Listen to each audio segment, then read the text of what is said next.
Hey, gumshoes.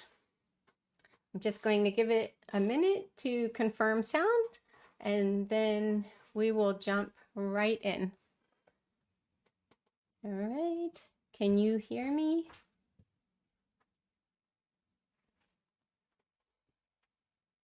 I usually have sound by now. Can you hear me? Okay. All right. So welcome to another Murderous Heart Live.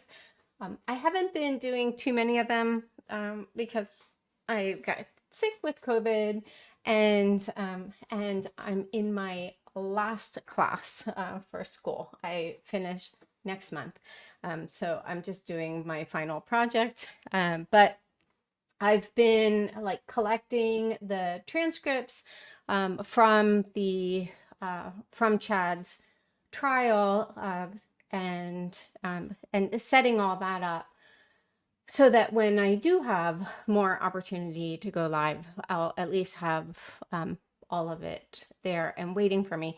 But with this particular topic, it just jumped out at me so much because there was something, it was like one sentence in, I think it was when Melani Pawlowski was testifying when she was under direct, that it just didn't set right with me. And then this morning when I woke up, I was like, wait a minute. So it may or may not be something, but I think it's worth at least exploring. So having said that, let me share my screen and jump in.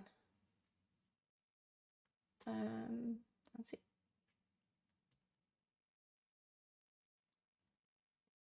They changed the layout. Okay, there we go. All right.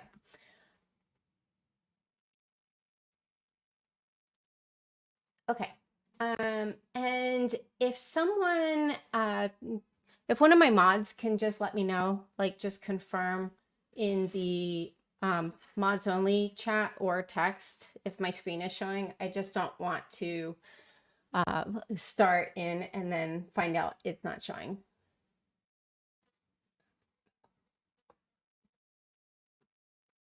Let's see. Can someone confirm that my screen is showing? Okay, screen is showing. Great. All right. So I want to talk about just potentially how close the Boudreaux kids came to being victims. And I don't share this to be, like dramatic or for clicks. It really, really just was so disturbing. But before I jump in, as always, if you haven't signed the petition to open investigation into Joe's death, I would be appreciative. I actually updated the bit.ly link because it was kind of weird, like with the missing vowels. So I just updated it to bit.ly/justice, the number 4 and Joe. Okay, so first I want to establish who Melanie's middle kids are because they were the ones who were in jeopardy. So let me start with that video. And if one of my mods can let me know how the sound is.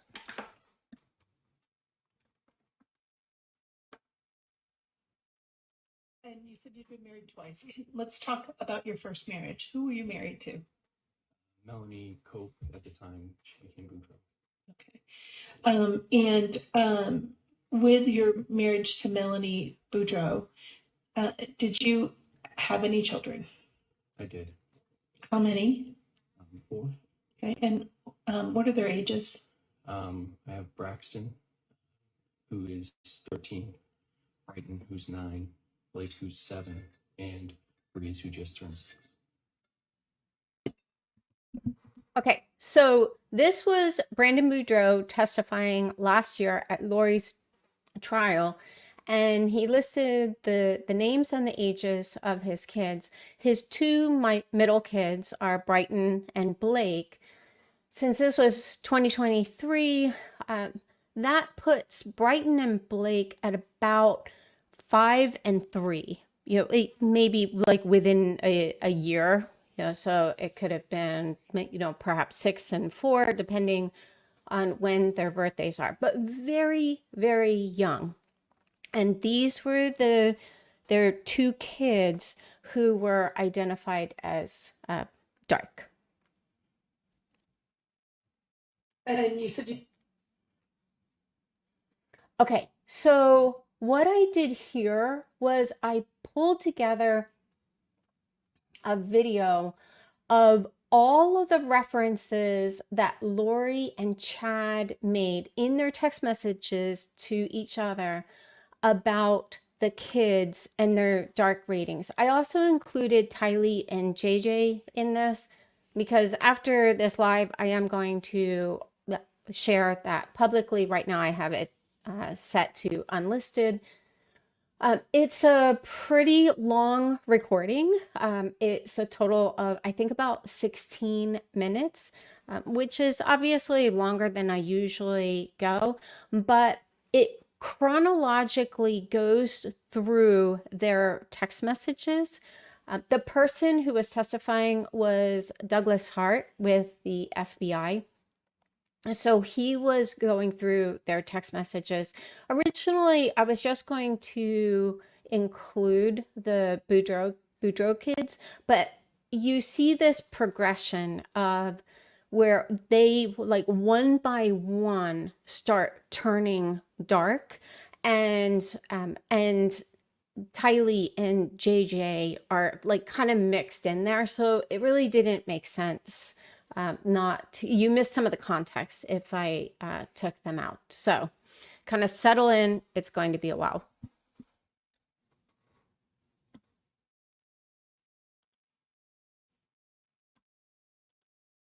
you've included on slides 23 a series of text communications starting in the Raleigh Time account at line 2487 from July 20th, 2019. Do you see those? I do. Okay. Why did you include these text communications?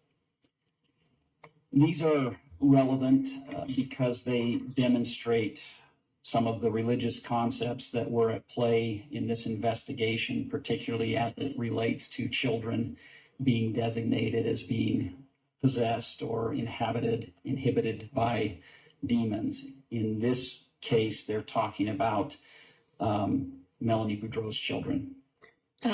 Blake, was that one of Melanie Boudreaux's children? That's her son. If you could please read those into the record, these text SMS messages from Raleigh Time into the record. Yes. Line 2487 from Lori Vallow to Chad Daybell. What's Blake's percentage? Line 2486 from Lori Vallow to Chad Daybell.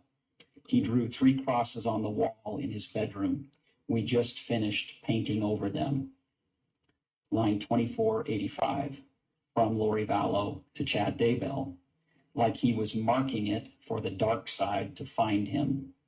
Line 2482 from Chad Daybell to Lori Vallow. Blake is at 7. I took my sword of light and sliced his aura vertically in several places. You should be able to now rip and burn it. Line 2481 from Chad Daybell to Lori Vallow. I also decreased his pain tolerance to 1% and greatly increased his pain. His desire to depart is at 80%. Moving to slide 30, what, if any, significance did this text communication have to you? This series of texts is significant in that it is a positive affirmation that of their belief that Tylee is possessed by some sort of entity. And Lori Vallow is asking Chad Daybell to check on Tylee to see if that entity has been switched from her body. In line 2276, was there also a reference to JJ? Yes. Okay. And that was in a text communication initiated by Lori Vallow to Chad Daybell, correct? Yes, And then line 2244 is a text communication from Lori Vallow to Chad Daybell, wanting Chad to check on Tylee. correct. Okay. And then 2243, again, was a text from Lori Vallow initiating to see if Tylee was switched. Yes, And so when switched, just so that we're clear, in context of the defendant's communications, how did the defendant's communications use the word switched? that was used to indicate one evil entity leading the body to potentially be possessed by another. And this is a text communication initiated by Lori Vallow to Chad Daybell. Yes. Anything else of significance in this text line? Do I need to read it in the record? Yes, please. Line 2276 from Lori Vallow to Chad Daybell. Good morning. Missing you. Didn't sleep much. Need you to check JJ. Weird stuff happened in the middle of the night. It's like they distracted us with Blake. Line 2244 from Lori Vallow to Chad Daybell. When you get home, check Tylee. She is being super sweet and helpful, and she cleaned her room. She got switched. Totally not her. Line 2243 from Lori Vallow to Chad Daybell. See if she got switched.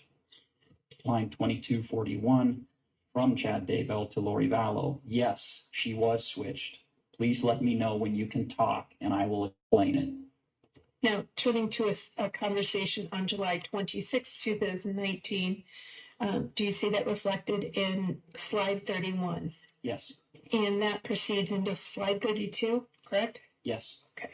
Why did you include this series of text communications in your summary? This is, again, an occasion where Lori Vallow is asking Chad Daybell to check on her children based on their behaviors. Could you read slide 31 into the record, please? Line 2120, text from Chad Daybell to Lori Vallow. How are things at home? Line 2119 from Lori Vallow to Chad Daybell. She's fine. Need you to check JJ. She said he was calm and he watched movies all day, which he would never do. Line 2118 from Lori Vallow to Chad Daybell. Missing you. Proceeding on to the text communication on slide 32. Could you read those into the record? Line 2117 from Chad Daybell to Lori Vallow. Missing you too. It is still JJ. I'm told she is lying about him being calm and watching movies. Line 2101, text from Lori Vallow to Chad Daybell. Mel knew. She called me. She felt the real Brighton last night and knew she was different.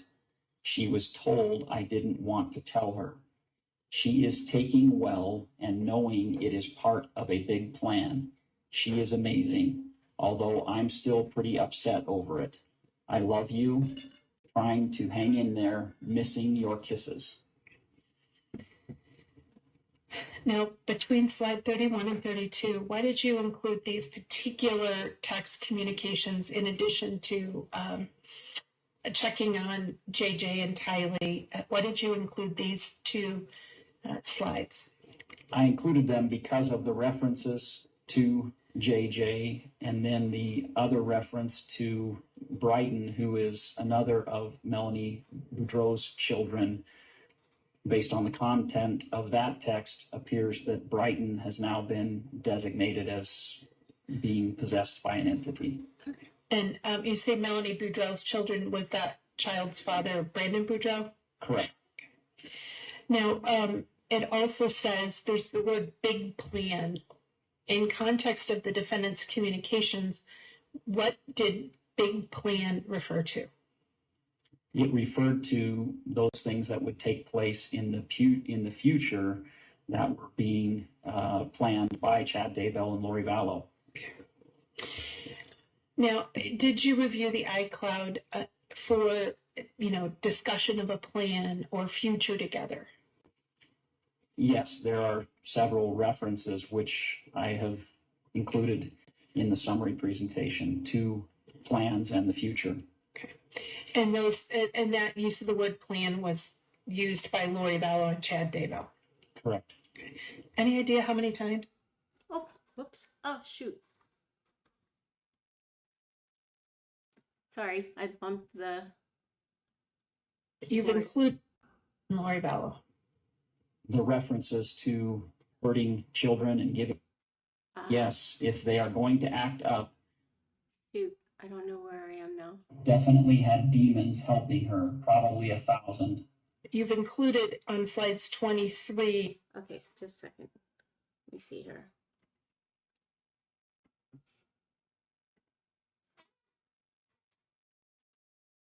Referencing Blake or Brighton or JJ as being possessed, correct? We haven't seen communications yet regarding JJ being possessed, but yes, to Brighton and Blake. Okay. And so did you have an opinion on who the 3s were that were in the car in light of the communications? Brighton and Blake. Okay. Why did you include this particular text string in the communications between Chad Daybell and Lori Vallow? The references to hurting children and giving them a reason to scream are relevant. Okay. Turning to additional communication on August 7, 2019, slide 45, why did you include this section in your summary?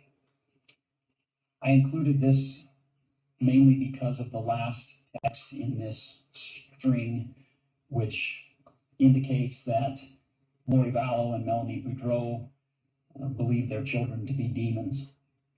Can you read into the record the text communication on page 45? Yes, line 1399 from Lori Vallow to Chad Daybell. I love you. Taking Braxy home now. I'll check on her. Line 1394 from Lori Vallow to Chad Daybell. She is asleep. She put a bunch of holes in the walls and doors. Definitely had demons helping her, probably 1,000. Line 1392 from Lori Vallow to Chad Daybell. Miller wants us to come up there tomorrow, but I said next Thursday to Sunday. What do you think? Line 1391 from Lori Vallow to Chad Daybell. We are both so tired of taking care of demons. We are weary. Please ask the Lord to take them. In context of your review of the... Okay, I just want to point out that part there. Lori is saying that, after they've established that all of the kids are dark at this point, they've all been switched. She's telling Chad that she and Melanie are so tired of caring for these dark children who she actually refers to as demons. iCloud and the evidence in this case, what significance did that have from an investigative point of view? The significance is the designation of these children as being demons, being possessed by some dark entity, and in light of what happened with JJ and Tylee, it is relevant to the investigation in its totality. And looking at line 1391, who is it asking that the Lord take them? It's a reference to their children. Okay. And who is making the request that please ask the Lord to take them? Lori Vallow.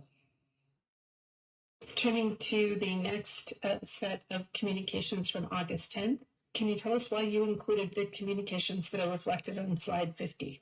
Yes. So this is a fairly lengthy text string that encompasses this slide and the next 5 slides. I included these communications because they are critically important in providing clarity as it relates to what ultimately happened to Tylee and JJ. Okay. Let's start with, could you read into the record slide 51? Line 1177 from Lori Vallow to Chad Daybell. Please check JJ. He just woke up saying crazy stuff and won't go back to sleep. He is talking to Blake. It's weird. Line 1175. Chad Daybell to Lori Vallow. JJ is still JJ. I am told his spirit recognizes Blake is evil and is unsettled by him.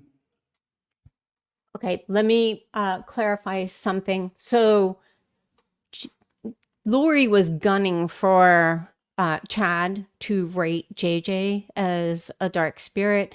She kept sending him these text messages talking about weird things that JJ was doing, and we'll see where he here is saying JJ is still JJ. And I'm sure Lori wasn't very happy about this, because this was the same text message where Chad had said that he was like putting up like a special guard or some kind of protection around JJ and Tammy. And that was the last thing Lori wanted to hear. But what you'll notice, and I never noticed this before, at the very end, he finally announces that JJ is at 0, but he references something very specific, and I'll circle back to it when we get there. I just want you to kind of look out for this. Line 1172 from Chad Daybell to Lori Vallow. Hi, my love. How is JJ now? Line 1171 from Lori Vallow to Chad Daybell. He's better. He was just up talking nonsense for like 2 hours last night. I'm sure they were bugging him. Is he at 0 yet? I miss you. Okay, so turning to slide 52, could you please read slide 52 into the record? Line 1170 from Chad Daybell to Lori Vallow. Yes, he's at 0. He probably was partly through the veil, talking to people both light and dark. Line 1169 from Lori Vallow to Chad Daybell. Maybe he was talking to the real Blake. Line 1167 from Chad Daybell to Lori Vallow. Yes, that was the real Blake. And continuing on the conversation in line 53, at slide 53. Line 1165 from Lori Vallow to Chad Daybell. Do you think there is a perfectly orchestrated plan to take the children, and we just have to wait for it to be carried out? Line 1164 from Lori Vallow to Chad Daybell. I feel lost, like I should be doing something to help. Line 1161 from Chad Daybell to Lori Vallow. There is a plan being orchestrated for the children. I was shown last night how it fit together, but it has been taken from my mind, of course. Slide 54. Line 1159 from Lori Vallow to Chad Daybell. What should I be doing? Line 1158 from Chad Daybell to Lori Vallow. You are doing everything right, my love. The Lord told me she is right on track. He said to just keep resolving the telestial issues so you are unencumbered and fully free. Line 1155 from Chad Daybell to Lori Vallow. That actually feels good that JJ was talking to the real Blake, getting close. When I was sitting across from him eating bacon, I sensed he was barely attached to his body. Okay, so there is so much to unpack in all of this. One, I mean, it is absolutely staggering how they talk about these children. I mean, the way that they talk about Melanie's children in particular, the way, you know, we've already known this for a year, that Chad talked about making them scream and all of these things. But one of the things that really stood out to me was the timing of when he said that JJ was at 0, meaning he had switched and had finally been overtaken by a demon. That it was the bacon reference. I was like, wait, when was he eating bacon at a table with JJ? And so I looked on the timeline because they didn't have dates in any of these. But when I looked on the timeline, I think the date, I marked it in the video. I forgot to look at it, but I think it was at the date for that text message, I think was August 10th. And Chad had traveled to Arizona the weekend of August 4th. He and David Warwick had both come into town, and that's when they did like a really big casting and stuff. So here, we know that Lori wasn't giving JJ his meds, but I think that this was part of her plan. Here Chad was, he just seemed to have this hesitation in saying that a special needs child was dark. You see him just going all in on Tylee and then Brighton and Blake, even though they were so young. Like, they were both younger than JJ, not by a lot, but a little. Or I guess Brighton was around JJ's age at this point. But then she has him fly in so that he can actually see what JJ was like. Then she asks him for an update on JJ, and that's when Chad was like, "Oh yeah, he's dark."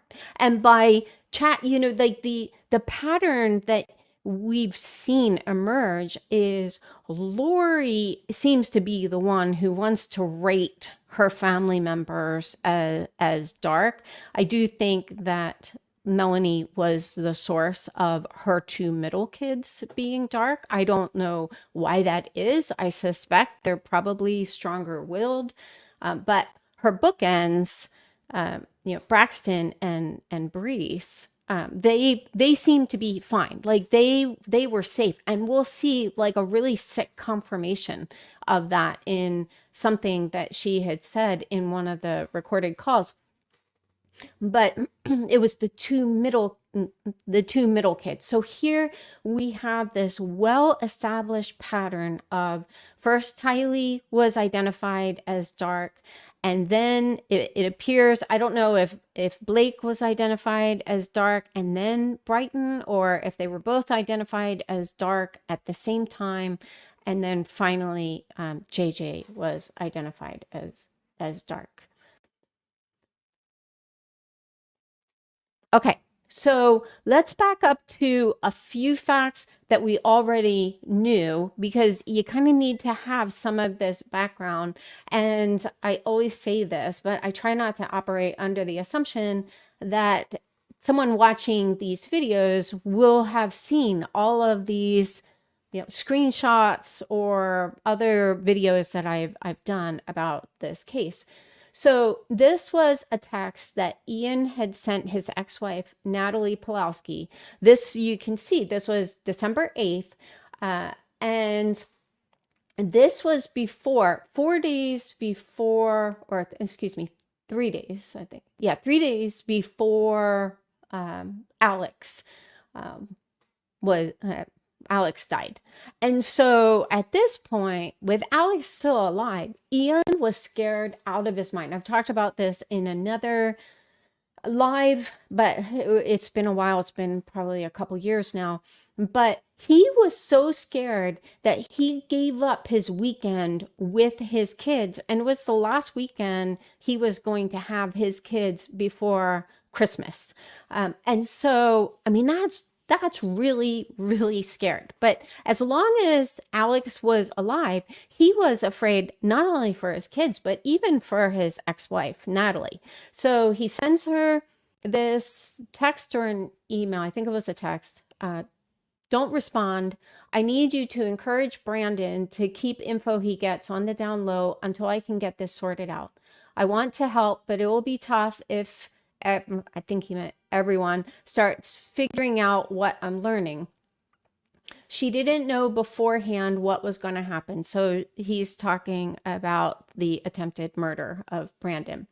They made the attempt, failed, and told her about it after the fact. Now, keep in mind, she was in Rexburg during the time that the Gilbert police report says that Lori, Alex, and Chad were planning Brandon's murder. So I have no idea why they would say, I mean, it was the sentence before that let us know when Melanie was in town. And the very next sentence, it said between, I think it was September 25th and like the 29th, maybe, that Lori, Alex, and Chad were planning Brandon's murder, but Melanie was there from, I think it was like the 26th to the 28th. So it was like the 3 middle days. So it's like, what in the world? But anyway, so no, I do not believe that she didn't know beforehand what was going to happen.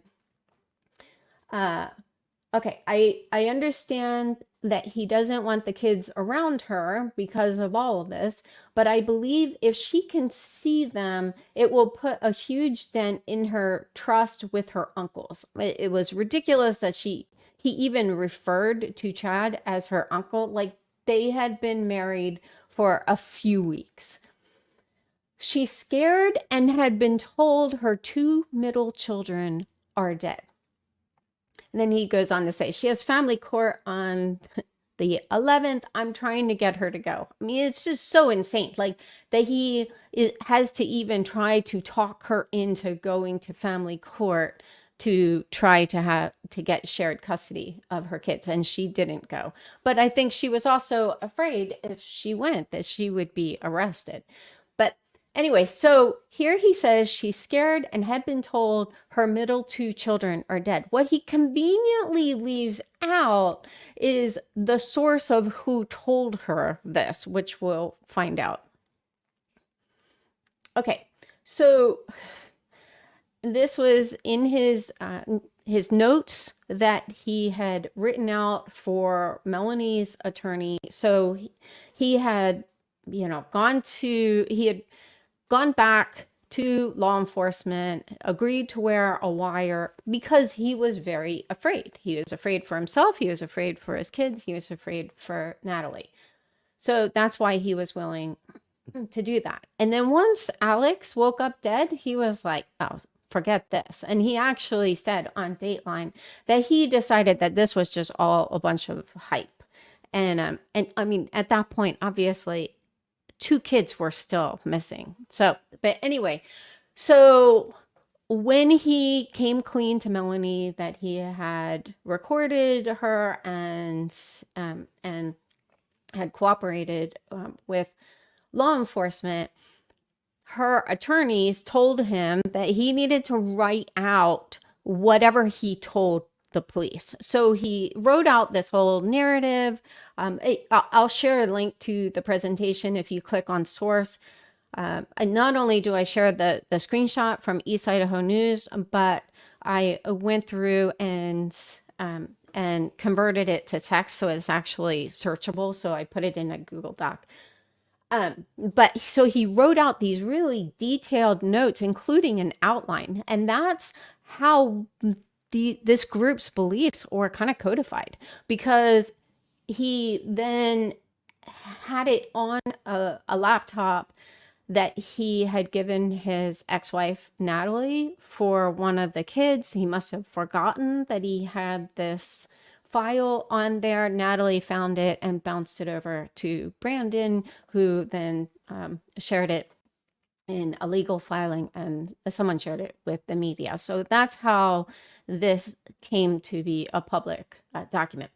But in the midst of these notes, he wrote, Melanie began to share that she feared for the lives of 2 of her children based on a dream she had had where they came to her. So when he tells Natalie she's scared, had been told her 2 middle children are dead, he doesn't reveal, oh yeah, she had been told by her 2 middle children who appeared to her in a dream. They brought her tidings of great joy. So freaking weird. Her daughter thanked her for allowing her the freedom to use her agency until the end. So here Melanie says she has this dream. Brighton and Blake both come to her. Brighton goes so far as to thank Melanie for allowing her the freedom to use her agency. In other words, she chose this. And we heard this kind of deranged talk in Lori's recorded testimony that she did, where she was talking at Melanie Gibbs' house. This was just like within a week of them meeting.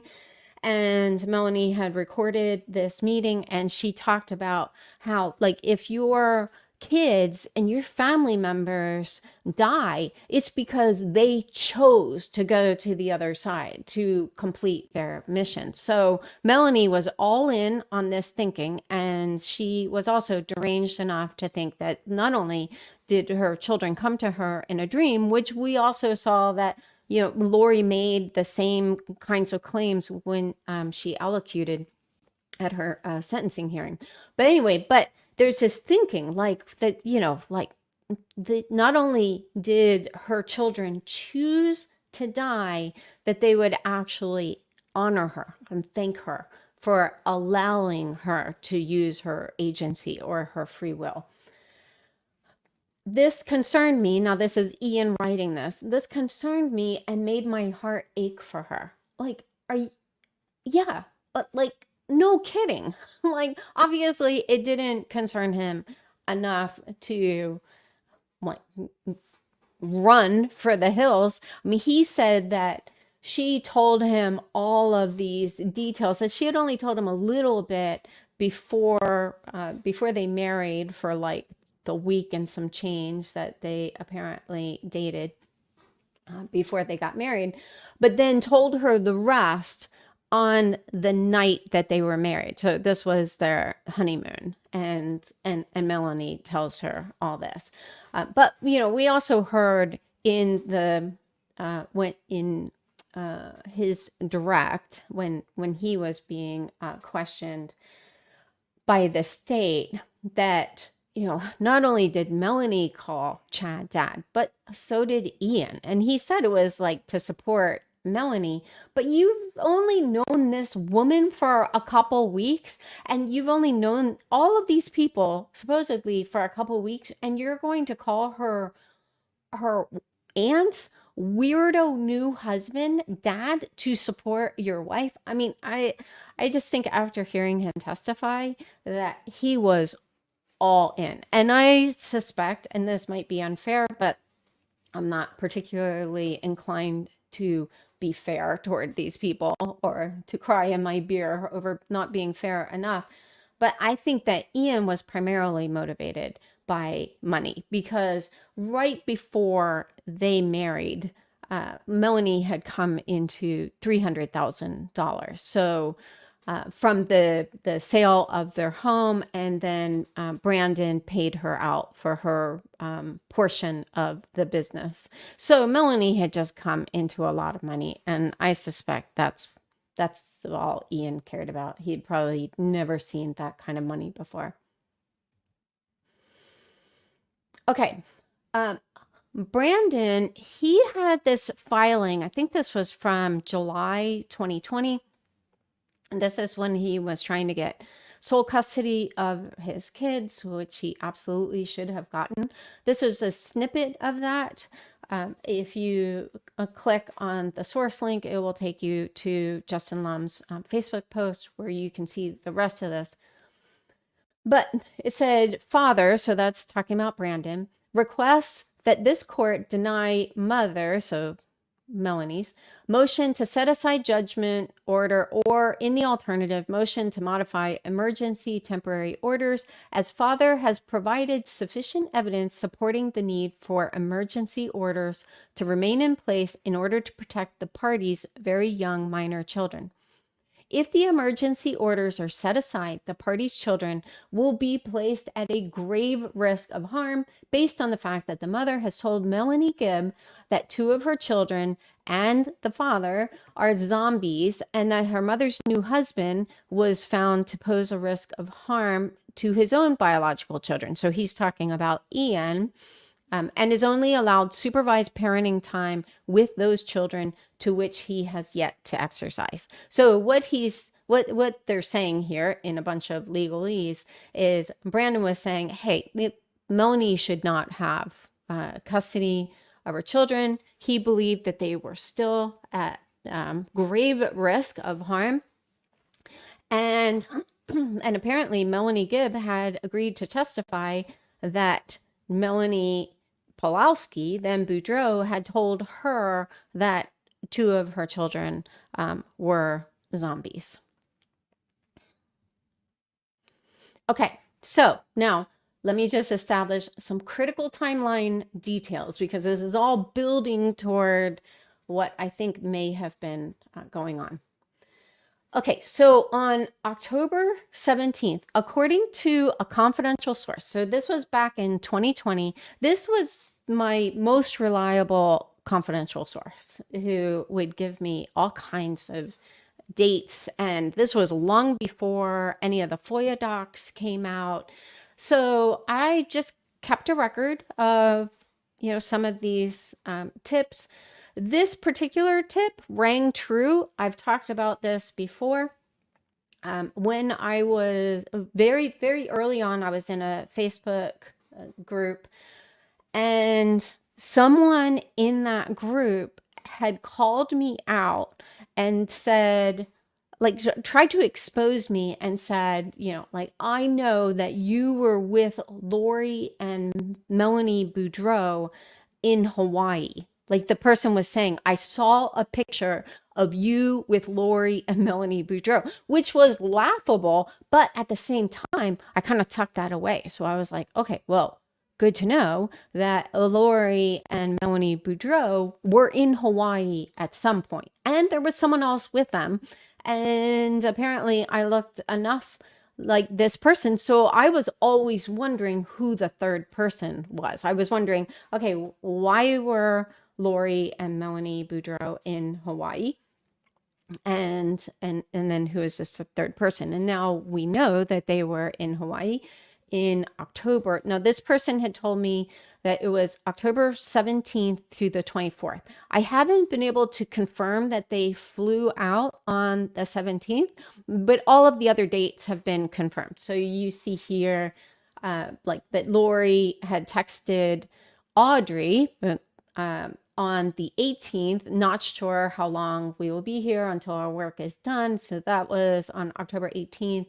And then you see here on October 24th, Lori travels from Phoenix to Idaho. So we also found out that Melanie stayed longer. So I suspect that Audrey, having flown out to Hawaii after Lori and Melanie got there, stayed longer with Melanie, and then she and Melanie flew to Idaho. But anyway, so I'm going to operate under the assumption that they truly did fly out on the 17th. And the day before, Melanie had tried to pick up her kids early. So, and Brandon had kept them out of school. So here in the second paragraph, Melanie contacted me for the first time since our initial interview. So this was, I think, Ryan Pillar, who was the author of this portion. Melanie told me that she tried to take her children out of school today and learned Brandon did not take them to school. I denied knowledge of Brandon's reasoning and explained the equal custody per their legal marriage.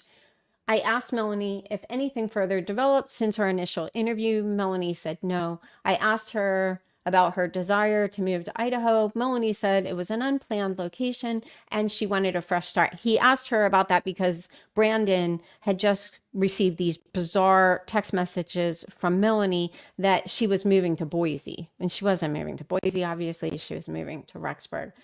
But she was like trying to negotiate custody in this text message. So Brandon was rightfully alarmed by that. Anyway, so here on the 16th, Melanie tried to pick her kids up early from school. Now, there's no explanation as to, like, your kids have already been through so much. Why are you picking them up early from school? But then she was infuriated to find out that Brandon had kept the kids out of school that day. And I think it's kind of funny that here she's like trying to tell on Brandon, like to get him in trouble for picking up the kids early. Detective Pillar, who also wrote an affidavit in lieu of testifying at the July 2020 hearing, had said this was the last time he heard from Melanie about her kids. Okay, so my question is, did Brandon thwart Alex's final mission? And the reason I ask that is because of this detail that Melanie shared, which was very surprising to me.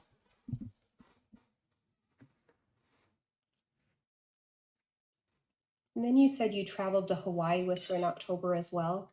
Yes. And again, is this October of 2019? Yes. Do you recall approximately what part of October, what time in October you went to Hawaii? I believe it was in the middle of October. Was someone else supposed to go on the trip with you and Lori to Hawaii?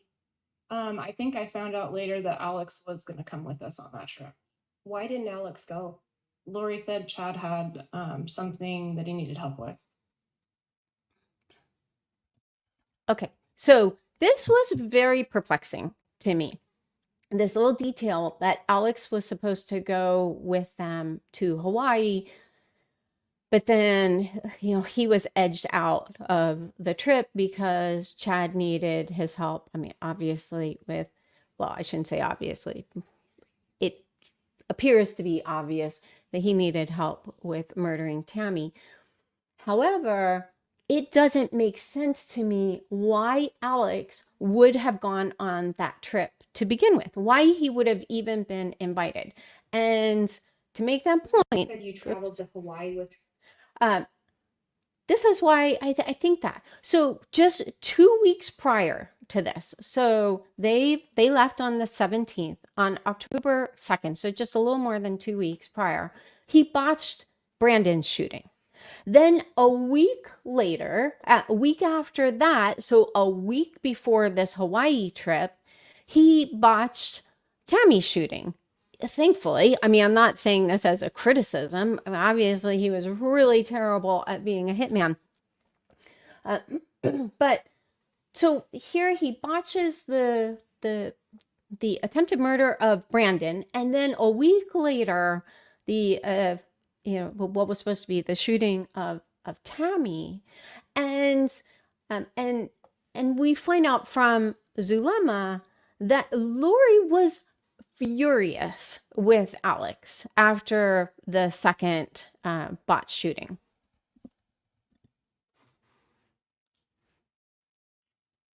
Did you ever participate in a casting on Tammy? Yes, once. Do you recall when that was?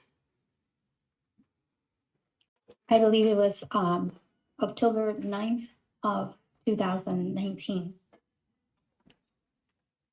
Do you recall where the casting took place?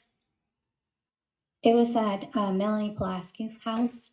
Lori had contacted me earlier that day and said that she needed my help with something, that she was in town and that she was at Melanie's house and that she wanted me to come over there that evening.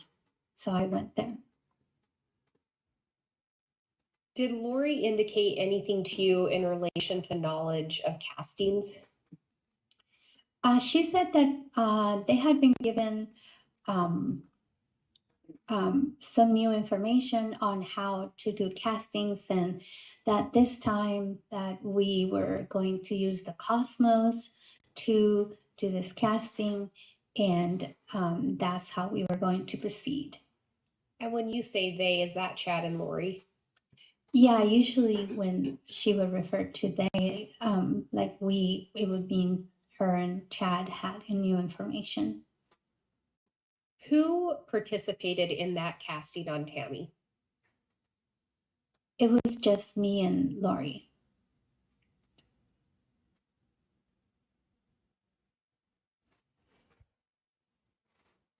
Did you end up learning something had occurred in Idaho around the same time you were conducting the casting? Much later, I put two and two together that was the same night that someone had attempted to shoot Tammy. After the casting, did you hear Lori on the phone? Yes, she was on a phone call afterwards. How did she appear? She was extremely angry. She was irate. I had never seen her that upset.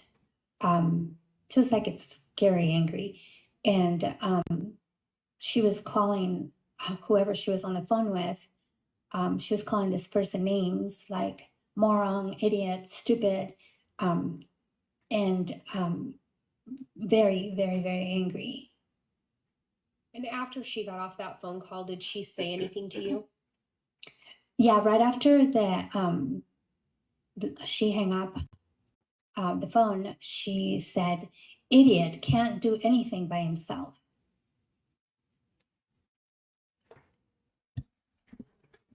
Okay, so let's set the stage here. So he's supposed to murder Brandon. He misses. Then a week later, he's supposed to shoot and murder Tammy. And sounds like the gun just misfired because they never did find any rounds on her property. So he botches that. So, and Lori is so furious, according to Dilemma, who's, a questionable witness at best, but this does ring true. Like here, Alex has this job to do and he can't get the job done.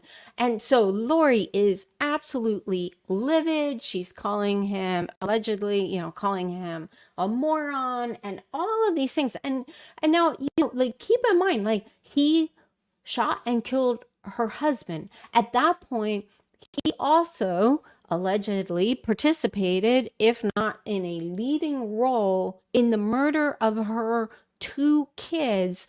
But then he botches these two murders and he's an idiot and a moron and all of this stuff. So tell me, why would he then be invited on their trip to Hawaii? That doesn't make sense. She wouldn't be rewarding him for a job poorly done. And so I would just kept like chewing on this. Like, this just doesn't make sense. It's like, you kind of play these narratives and in your mind. And it's like, why would why would he have even been on that trip? And so my strong suspicion is that he was supposed to go with them to Hawaii. Well, first of all, I think that by Brandon taking his kids out of school early, originally I was thinking, okay, this was an attempt at judicial interference, and Lori had a solid pattern of this with Tylee. Like, Joe would come to her concert and was supposed to take her home, and she would just disappear.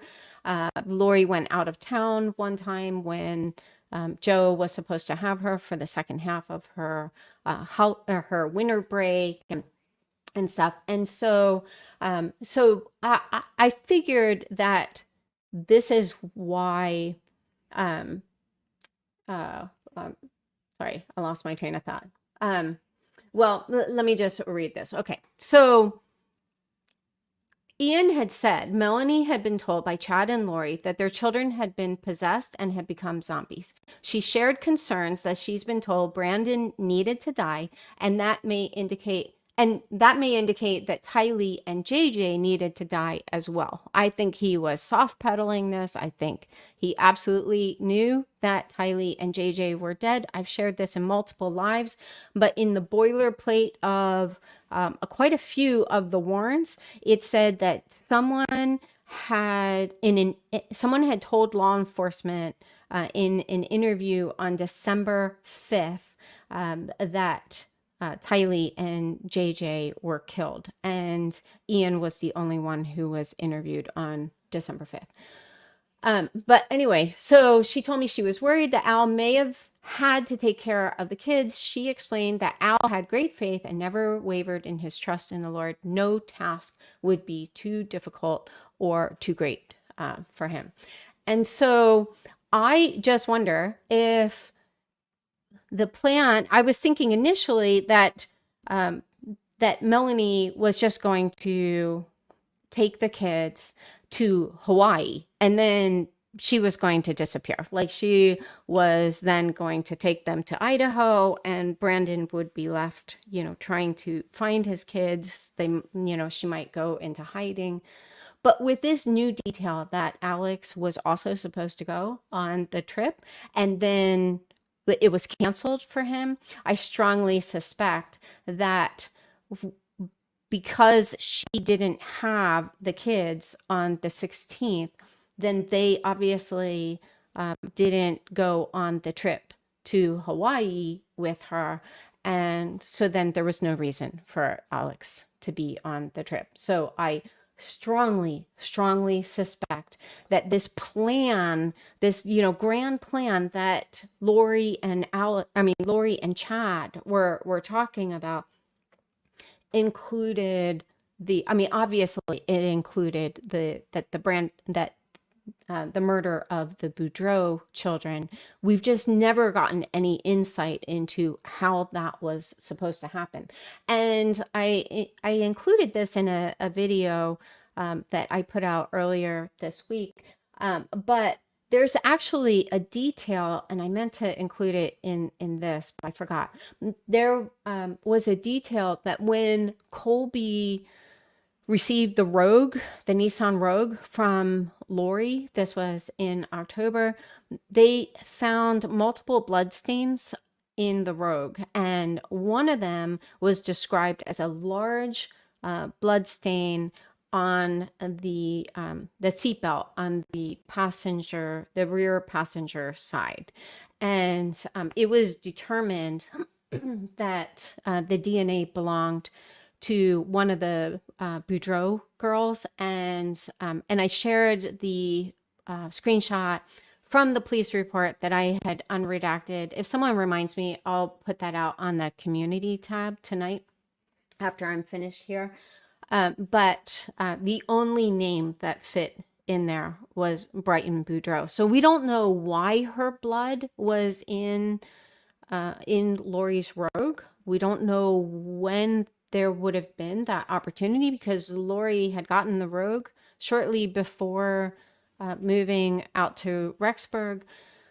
So, it could have been something as innocent as a nosebleed, but just the fact that, she was identified as a dark spirit, it was troubling. But anyway, so, yeah.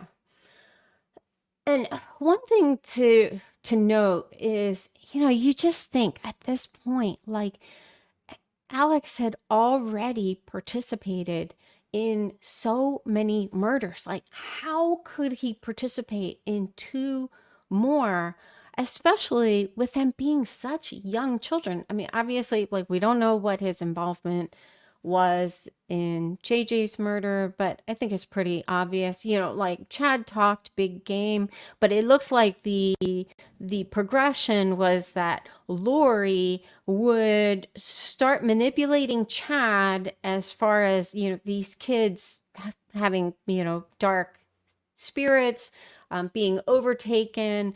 It was very easy for them to justify it because you even hear this reference of, oh, maybe JJ, like there was this interaction that JJ had with Blake's spirit, and here Chad was saying JJ recognized that Blake was evil, but then later it was like once JJ had turned dark. And by the way, this is why I absolutely do not believe, I've never believed Melanie Gibb when she claims that Lori didn't tell her till she got to Rexburg that JJ had just turned dark. I think that that's a lie that gives her some plausible deniability, kind of like, whoa, if I had known JJ was dark, I would have never come out. But I mean, she was Lori's right-hand man, so to speak. She was there every step of the way. And here we see early August, like JJ was already identified as a dark spirit. But anyway, but so you think, like, here Alex has participated in all of these murders and the murders of, 2 kids already. How in the world could he still be down for more murders? But what you see in some of these text messages is just how easy he was to manipulate. So this was an interaction that Alex had with Lori just like within a week of Tylee's murder. This started on August 31st. Alex and Lori leave for Rexburg, or is that, oh, okay. Right, no, the second. Zulema to Alex, how was the trip? Oh, no, I'm sorry. So this was an interaction between Alex and Zulema. So this happened on September 2nd. Zulema to Alex, how was the trip? Alex to Zulema, pretty good considering the dark portal we brought with us. And Zulema replies with a question mark. Alex replies, Tylee. Alex then replies again, can you call a tornado for a single person? So this whole thing about like Zulema being able to predict the weather. No, she wasn't able to predict the weather. They all believed she controlled the weather. There's a big difference. Anyway, so Zulema replies, tornado, maybe an inner tornado. Alex, inner is good. Zulema, I think you guys will be led to deal with the dark one when it's time. So here she puts out there, like, you will be led by whom? I mean, obviously how Alex is supposed to interpret this is you will be led by God. How to deal with the dark one when it's time.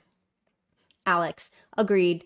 Alex es cierto. And then he gives someone of Hispanic origin the translation because he's just such a dork. Spanish translation, it's true.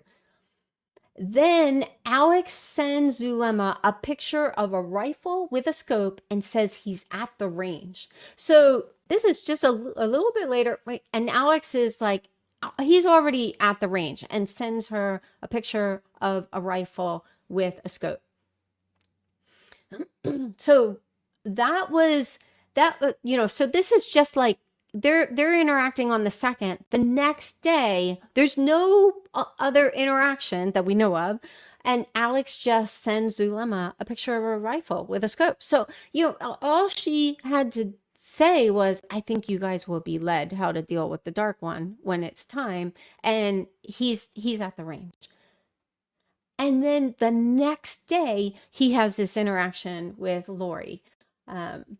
Alex sent Lori a text asking what she was doing. Lori responded, working on Z's. And they had established that, law enforcement established that they believed that Z's referred to zombies. What did you decide on your username and password? Alex would tell Lori that he was proud of her and state, no more Z's. So, like he had already murdered Charles. And now, I mean, it appears his whole reason for moving with Lori to Rexburg was to, quote, take care of the kids. But here he is saying no more Z's. So he's just like, no, no more zombies.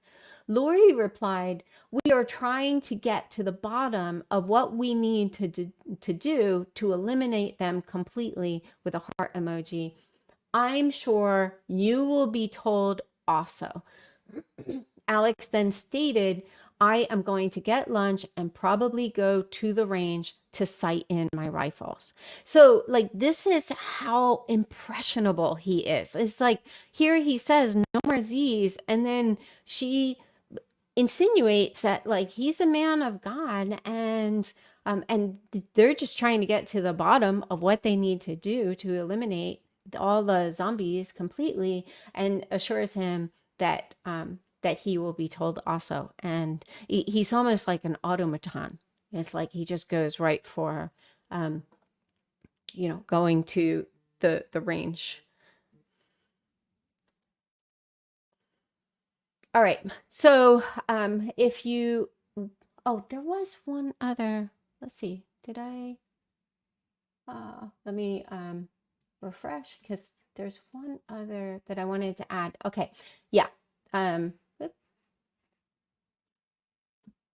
All right. So one other detail I just forgot to refresh is this bizarre statement that Melanie made in December. So this was, I believe, December 13th. I believe it was the day after Alex had died. And this was one of the recorded calls that Ian had made. And what Melanie says to me is just so bizarre, because you kind of have to, think of this in terms of a timeline here. Like, the welfare check had been done, and this case was about to go public. Like, so everyone knew that the kids were missing. Now, obviously, Melanie knew the kids were dead. Like, she had, when she visited in September, the kids weren't around, and her rationale for what Lori told her in regard to JJ was absolutely bizarre. Like, she says that, oh, there was a nanny helping. Well, did she think that the nanny had JJ move in with her while she was there? Like, it's just so bizarre. And then Tylee, here her cousin comes into town, and she's like, oh yeah, she's hanging out with a friend from school. Really? For like however many days, 3 days that Melanie was there? I mean, she was like right up the street, and she wouldn't have like come and just said hi. So obviously Melanie knew the kids were gone. I mean, even in between Charles' murder and Tylee's murder, Melanie had sent a text to Lori suggesting that she take out life insurance on Tylee and JJ, because, who knows what the Lord's will is. She said something to that effect. But anyway, so all of this had happened. They had done the welfare check. Melanie, Lori, and Alex were all on they were on the lam, and in the midst of all of this, then, like, Melanie goes and gets married. But I mean, her life is in utter chaos because Tylee and JJ were where it was discovered that they were missing. And so in the midst of all of this chaos, Melanie makes this very bizarre statement.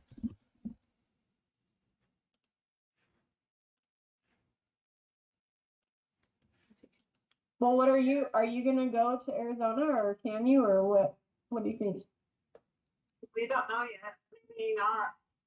Yeah. I don't know if we should deal with the family at all. I don't know if the police are gonna let them know, or if they're just gonna leave it to Julie to let people know, if she shouldn't even let anybody know.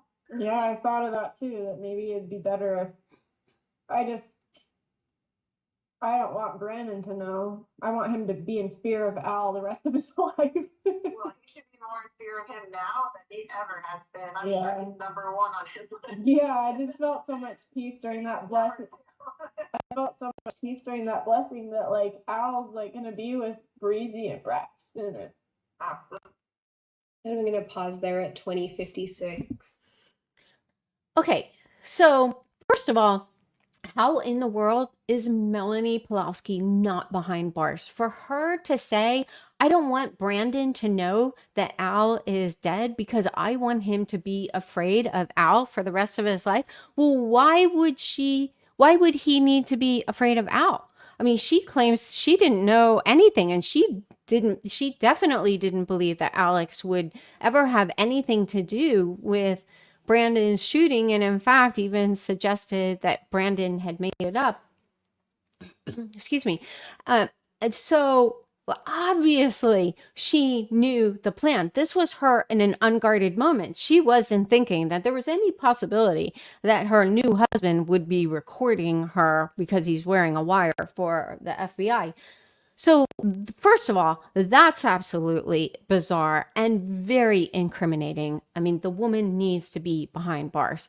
But then here she gets choked up talking about how now that Al is dead, he's going to be protecting, like it gave her peace basically to know that Al would be protecting Braxton and Breezy. So they were her bookends. They were the two children who weren't deemed dark. So in the midst of this, here she is taking comfort in the fact that Al would be protecting her two light children. So none of this has any effect on her. Like, you know what? Maybe I need to rethink all of this. Like, what was I thinking? This has gone too far. No, she was still all in her mind. Her two middle kids, Brighton and Blake, were still dark because in her twisted thinking, they didn't qualify for Al's protection. So I think some people have gotten it kind of mixed up. Like they thought that, some people have commented on A Murderous Heart that, Braxton and Breezy weren't safe. Like they interpreted it as like they were going to go be with Al. And that's not what she was saying. She was saying, because if it had been a matter of like going and like joining Al, that would have been Brighton and Blake, not Braxton and Breezy.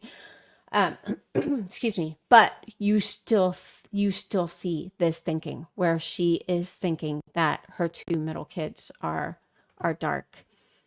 Okay, so if you want to access the presentation, you can go to bit.ly/dark kids. All right. Now I'm going to open it up to a little bit of Q&A. And let's see here. Okay. My hair always looks so wild when we finish. Okay. So as always, one, guard your mental health. Like this stuff is just so dark. And to be honest with this particular live, at some point, I'm probably going to set this live to private. My main concern is, Melanie's kids are at the age where, this stuff is accessible and to them. And the hardest part about covering these details is just knowing that, her two kids who were deemed dark. I mean, that's going to be a lot for them to process if they don't know already. So anyway, but I kind of went back and forth because I was like, I still think it's an important detail to cover. But for anyone who's heard my story, I mean, I grew up with that feeling of knowing that, for me, it was my foster mother, that she wanted me dead. And I'm not trying to make this about myself at all, but I know just what a heavy lift that is for a child. And especially for, Melanie to still have shared custody, because Brandon testified that they have shared custody. And so, this has to be incredibly concerning for Brandon, as well as, Melanie's kids, if they're aware of this detail. But okay, so if you have any questions about this, just put the word question in all caps. Some people will also use like emojis, like the question mark emoji, just something to make your question stand out a bit.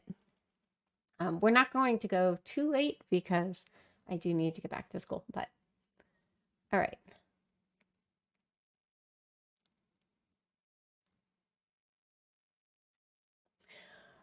Run with Wolves asked, do you know anything about Ian's family? A former friend spoke of his family having some out there beliefs on Reddit. I remember very early on, I don't know if I have that screenshot, but there was a comment by, I think it was maybe Ian's mom. I'll see if I can find it. But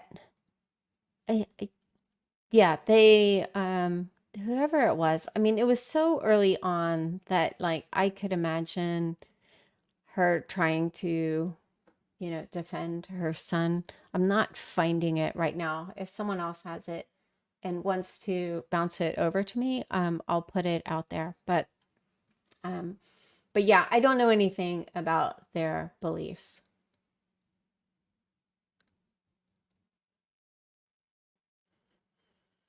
Norla, hey Norla. Norla asked, will there be civil suits by survivors of this cult if law enforcement does nothing? I think the only one who would have a case would be Brandon. I don't think that there would be a case, unfortunately, with Chandler or Gilbert in reference to Charles, just because, and I've discussed this at length in the K live as well as other lives, but different family members, not just Kay, also Adam, Colby, obviously Lori's parents, withheld so much critical evidence that Chandler police would definitely have grounds to say, hey, they didn't, no one told us that they had evidence that, Lori was cheating on Charles with Chad. No one told us about the dark ratings. So there was a lot of evidence that wasn't passed on. So I don't think that that there would be a case in Chandler. But yeah, with Brandon, I mean, I don't really know, since thankfully his kids were not victims. I mean, they were definitely victimized in all this, but not they didn't lose their lives. And it's such a picture of, like, one of my biggest frustrations in all of this is just the sheer number of people who could have saved the kids and then could have saved Tammy. And even like the Hawaii friends could have saved Charles. I mean, here you have friends who are like, yeah, Lori told me she's expecting to get a call any day now that Charles is dead. And no one did anything, even after Charles was killed, But so there were so many people who could have prevented these murders. And the thing that touches me about this is you see the power of one. Like in this case, Brandon took action, and I do suspect that the kids came quite possibly within a day of their fates being sealed, because we don't know like what time their flight was on the 17th. I mean, there are a lot of factors there, but anyway, so but like that's all that's all it takes, sometimes. And so I'm also glad that he didn't rely on law enforcement, because I don't think that law enforcement would have protected his kids. I think he needed to do what he did. He gave Detective Pillar a heads up that he was going to his parents with the kids, and you know they didn't go after him for that, because they could have, that could have been seen as custodial interference. But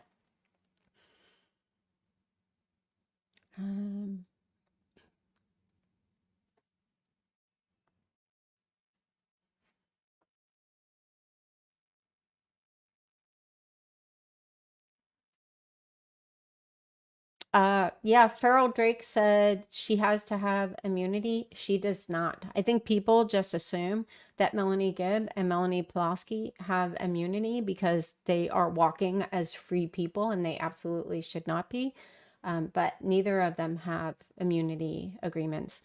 And the only one who does is Zulema, and I suspect that's why. And Zulema still perjured herself, but she was the most honest of them, because even the detail of the 7 gatherers, both Melanie Gibb and Melani Pawlowski were like, what? No, never heard of it. And then Zulema, Zulema's immunity use agreement was in jeopardy if she is found to commit perjury. And so she's the only one who was like, oh yeah, it was an email that we all shared. Excuse me. And at that point, I think they were becoming a little more savvy, just thinking, well, if we just all share the access to this Gmail, then we're not actually sending anything. We can just all access it. And they were like putting up articles and stuff like that.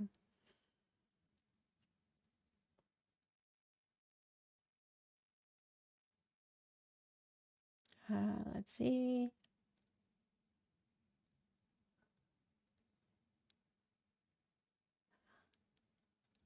All right. All right. I'm not seeing any questions. I'll go back to the end, and if there are no questions, we will call it a night.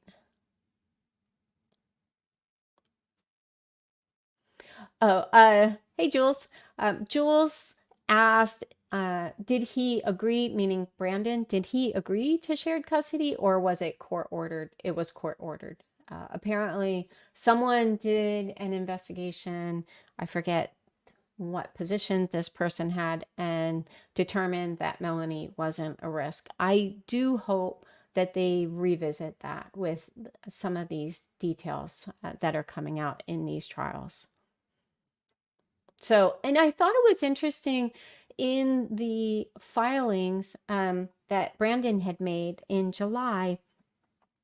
Again, I guess Detective Pillar didn't want to testify, so he just wrote up an affidavit, and he said in that affidavit that Melanie was a person of interest, which is just so ridiculous. I mean, it just seems like such a raging statement of the obvious. I mean, there were so many mistakes made in that investigation. I think we need a lot more women in law enforcement, and especially women of color. Can you imagine if a woman of color had interviewed Melanie and Lori? They would have been like, I am not putting up with all this drama. But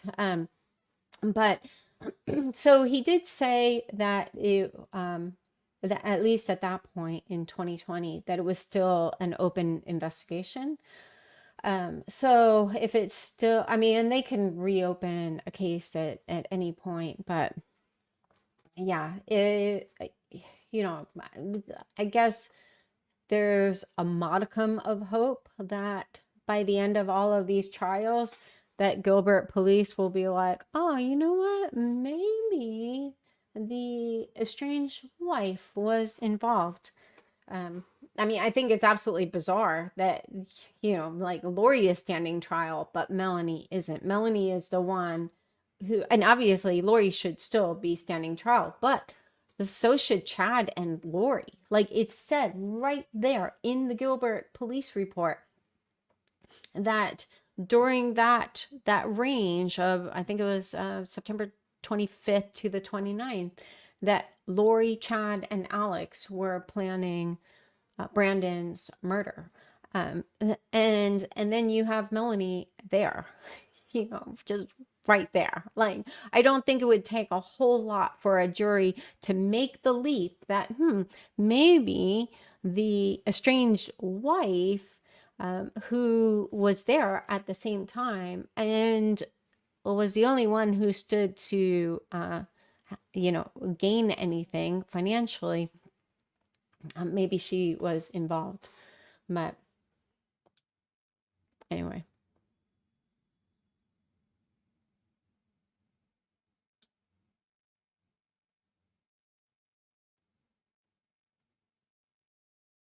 Oh, Marshall Dove, hey, asked if Natalie will testify. I kind of doubt it because I don't think that they would probably put her through that for as little as she was involved. But yeah, I don't know. P. Ann, I asked, is there a list of members of the Church of the Firstborn? There was in the Gilbert police report. I mean, people think that this was a large cult, and I even saw a comment that someone had said something about like Chad wasn't even at the top of this, there were others involved.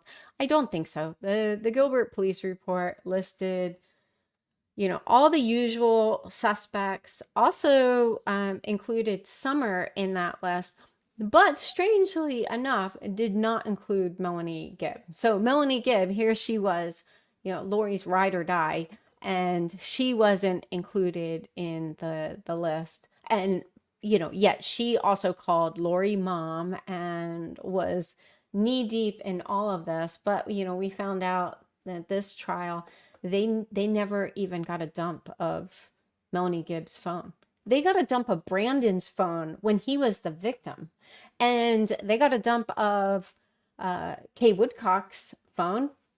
And we know that because of a filing that came out last week from Arizona, saying that the defense is not to share any of Kay's location information. They called it locating information, which is weird. They're just so weird. But anyway, with Lori. So yeah, so it makes no sense to me. I mean, Melanie was in the home when JJ was murdered, and they didn't get a dump of her phone or David Warwick's phone. So,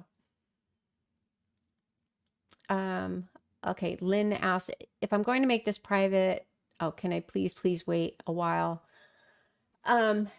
Yeah, so I'm thinking I'm not totally sure that I'm going to make it private.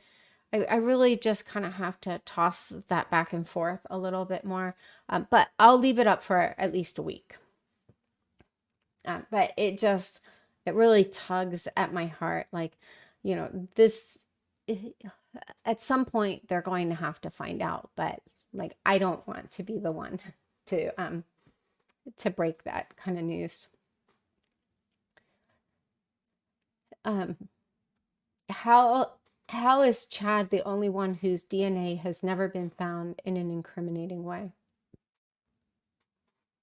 I don't know. Who knows? I think for the most part, Alex was the hitman. It was on him. Clearly Chad was all in, but I suspect the only murder he actively participated in was quite possibly Tammy's. And I do believe he played a role in Tammy's murder. That I personally strongly suspect that Chad and Alex murdered Tammy. Just Chad, Alex being at the church so close by. I suspect that Chad picked him up and had him leave his phone behind.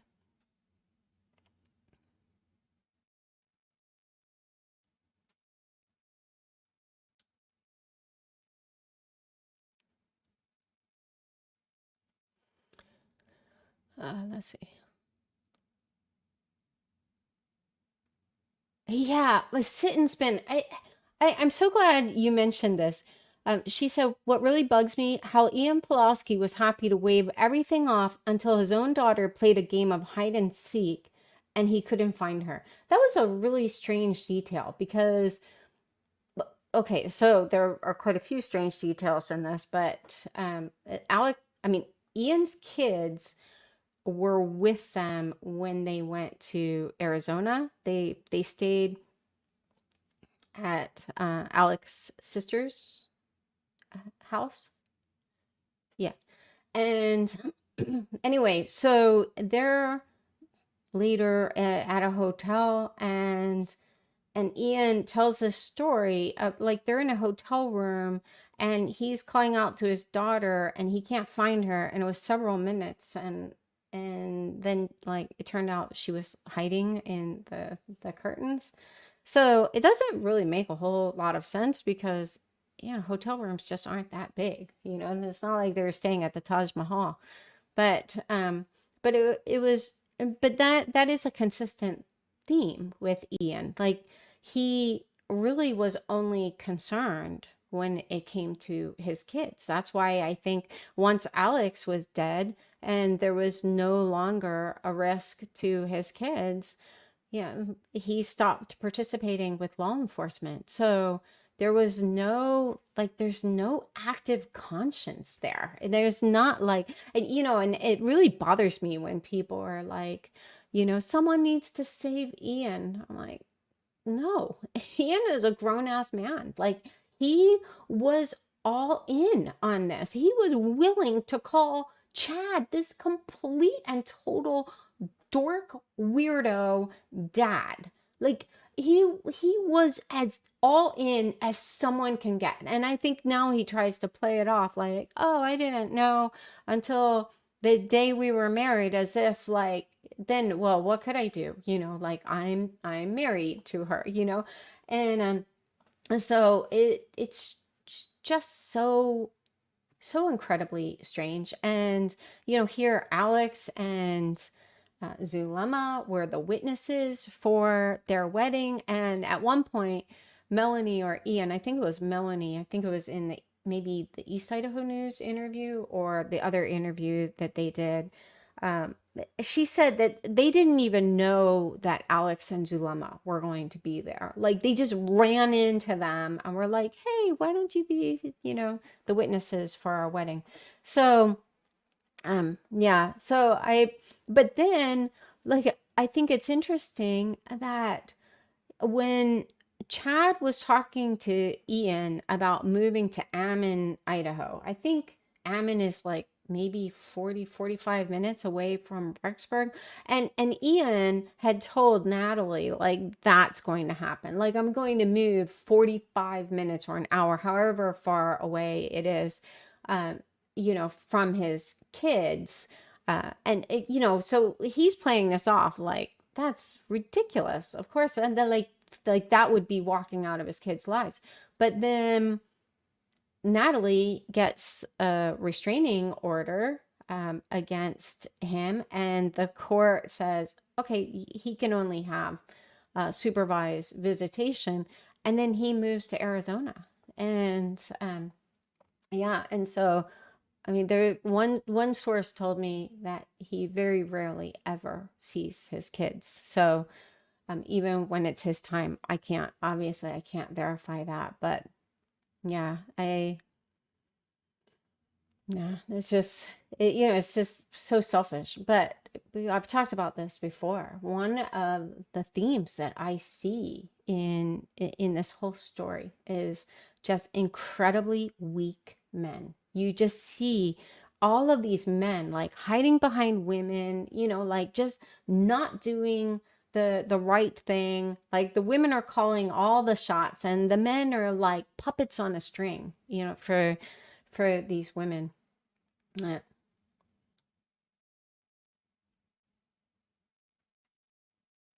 Mm.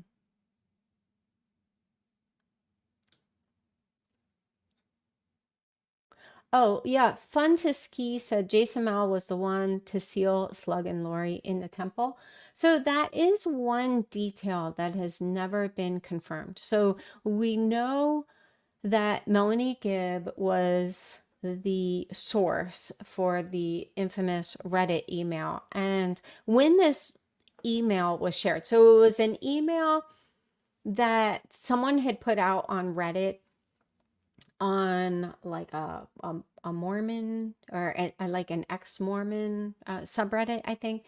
And then it was taken down, but someone else grabbed a screenshot before it was taken down and then shared it. And so that's how early on, before a lot of these details were confirmed through FOIA docs, we had some of these, quite a few details. And so I had always suspected that Melanie Gibb was the source for the email, but we didn't know for sure until I was going through the FOIA docs. And the thing with these FOIA docs is you can read through 200-300 pages of drivel and then hit some little detail where I'm like, whoa, that's gold. And so there was a detail, I think, in the Gilbert police report where someone was being interviewed, and this was the person who originally shared the original email with law enforcement. I don't know that this was the same person who originally put it on Reddit, but this was the person who had shared what ended up on Reddit with law enforcement and and stated that Melanie Gibb was the source. So there were all these details that ended up being accurate, but the one that has never been confirmed was this detail of in September of 2018, forget the exact date, but that Jason Mao like sealed Lori and Chad in the temple. And Lori and Jason, in like a podcast that Jason joined Lori and Melanie on, they do kind of like hint at their first experience, like meeting at the temple and it being like this really unusual moment. And they're describing it as like such a god thing. And Jason now tries to claim that like he hardly knew him, but in this podcast, he was fanboying so hard over Lori, says she's so cool and that people don't really know who she is, and then clarifies that people in the know who she is, but yeah, so they talk about meeting in the temple, and Lori even sent him like a follow-up email, but we've never actually had confirmation of how he, um, how that happened. I think if it did happen, it was remote. But yeah, and I do strongly suspect that Lori and Chad were in contact before meeting at that Preparing a People event in October, because how do you just go from hi, I'm Lori, hi, I'm Chad, to let's start planning the murders of our families. And within 4 days of meeting Lori, he rated her family members as light and dark, and with Tylee being a dangerously dark spirit. So I do suspect that, maybe it was on the AVAL site, but somehow I do suspect that she had already gotten his attention.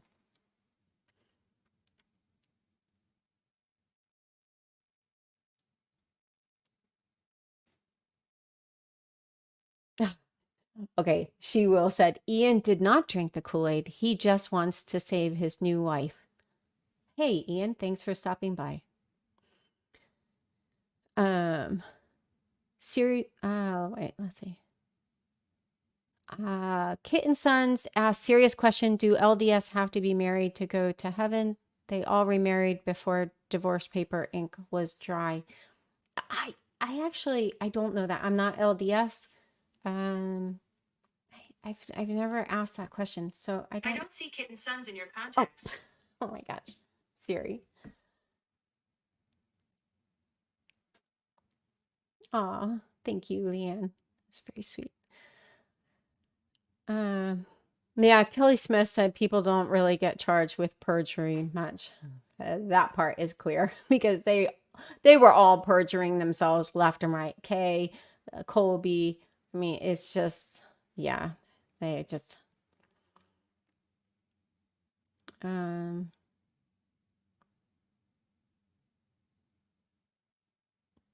Marshall asked, what do you think Lori and Chad were doing in Hobby Lobby? Who even knows? Who even knows? I mean, Lori wasn't an artsy kind of person, so, probably looking for malachite decorations.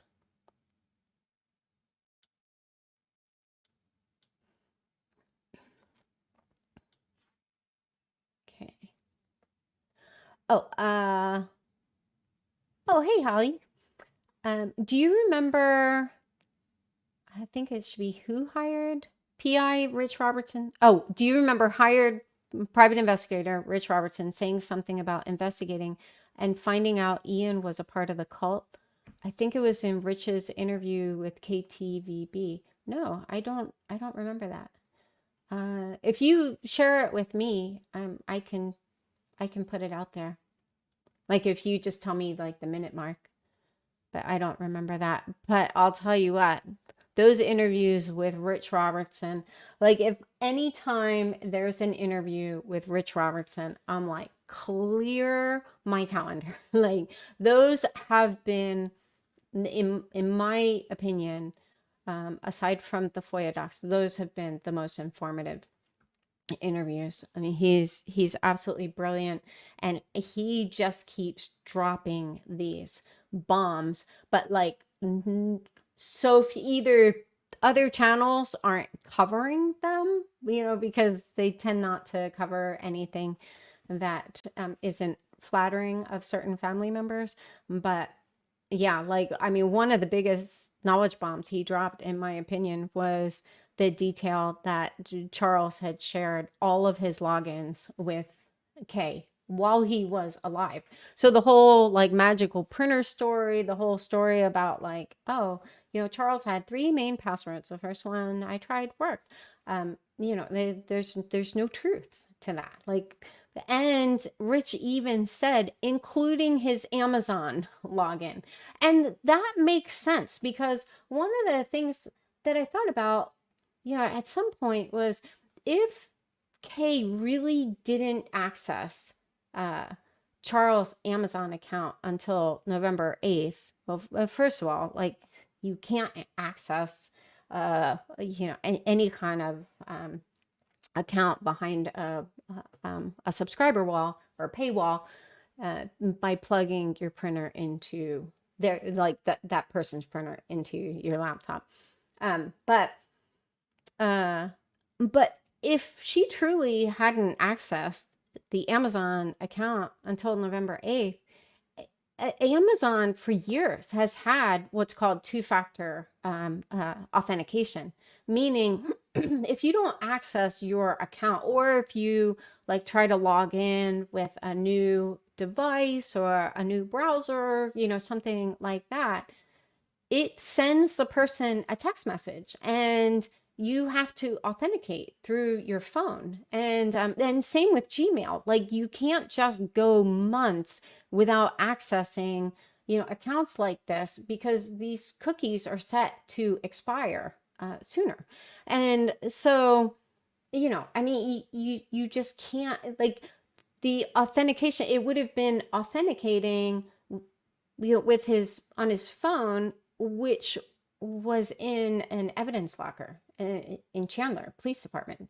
So I mean, they're on so many levels. It just is impossible. But also, Rich Robertson also said that they were monitoring Lori's purchases in real time. And he added the detail that Chad's ring was too small, and they had to return his ring. So anyway, yeah, so I forget the original question. Yeah, about Rich Robertson. So I don't remember that detail, but it might be because I was just so focused on these other details. Okie Girl asked, do you think Melani Pawlowski is paying Zulema to have the same lawyer as her, and for what reason, if so? I do think that their complicity is so intertwined. It seemed to make sense to them to have one attorney who keeps track of all of these details. Where that can become problematic is if they ever go after each other, because now you have conflict of interest. But I did also think it was interesting, and I did wonder if Zulema's attorney had any part of this. But there was that little detail when Lindsay asked Zulema who participated in the casting for Tammy. This was on October 9th. First of all, keep in mind, listen to Lori through Zulema in that whole testimony. Like, this one, she was so confident that Tammy was going to die that night. She was like, oh, for this one, we are bringing in the Cosmos. So this was the casting that they did leading up to the shooting, most likely, because this was actually done on October 9th, and it wouldn't really make sense for them to do a casting when Lori was so upset. And Zulema made it sound like she had that phone call where she was so upset after the casting. But Zulema had said that only she and Lori participated in that casting. And I'm like, really? Because, like, you were at Melanie's house, Melanie Boudreaux's house, but Melanie didn't have anything to do with this casting. And then, Melanie and Lori took off for for Missouri. But anyway, so yeah, it's just kind of weird.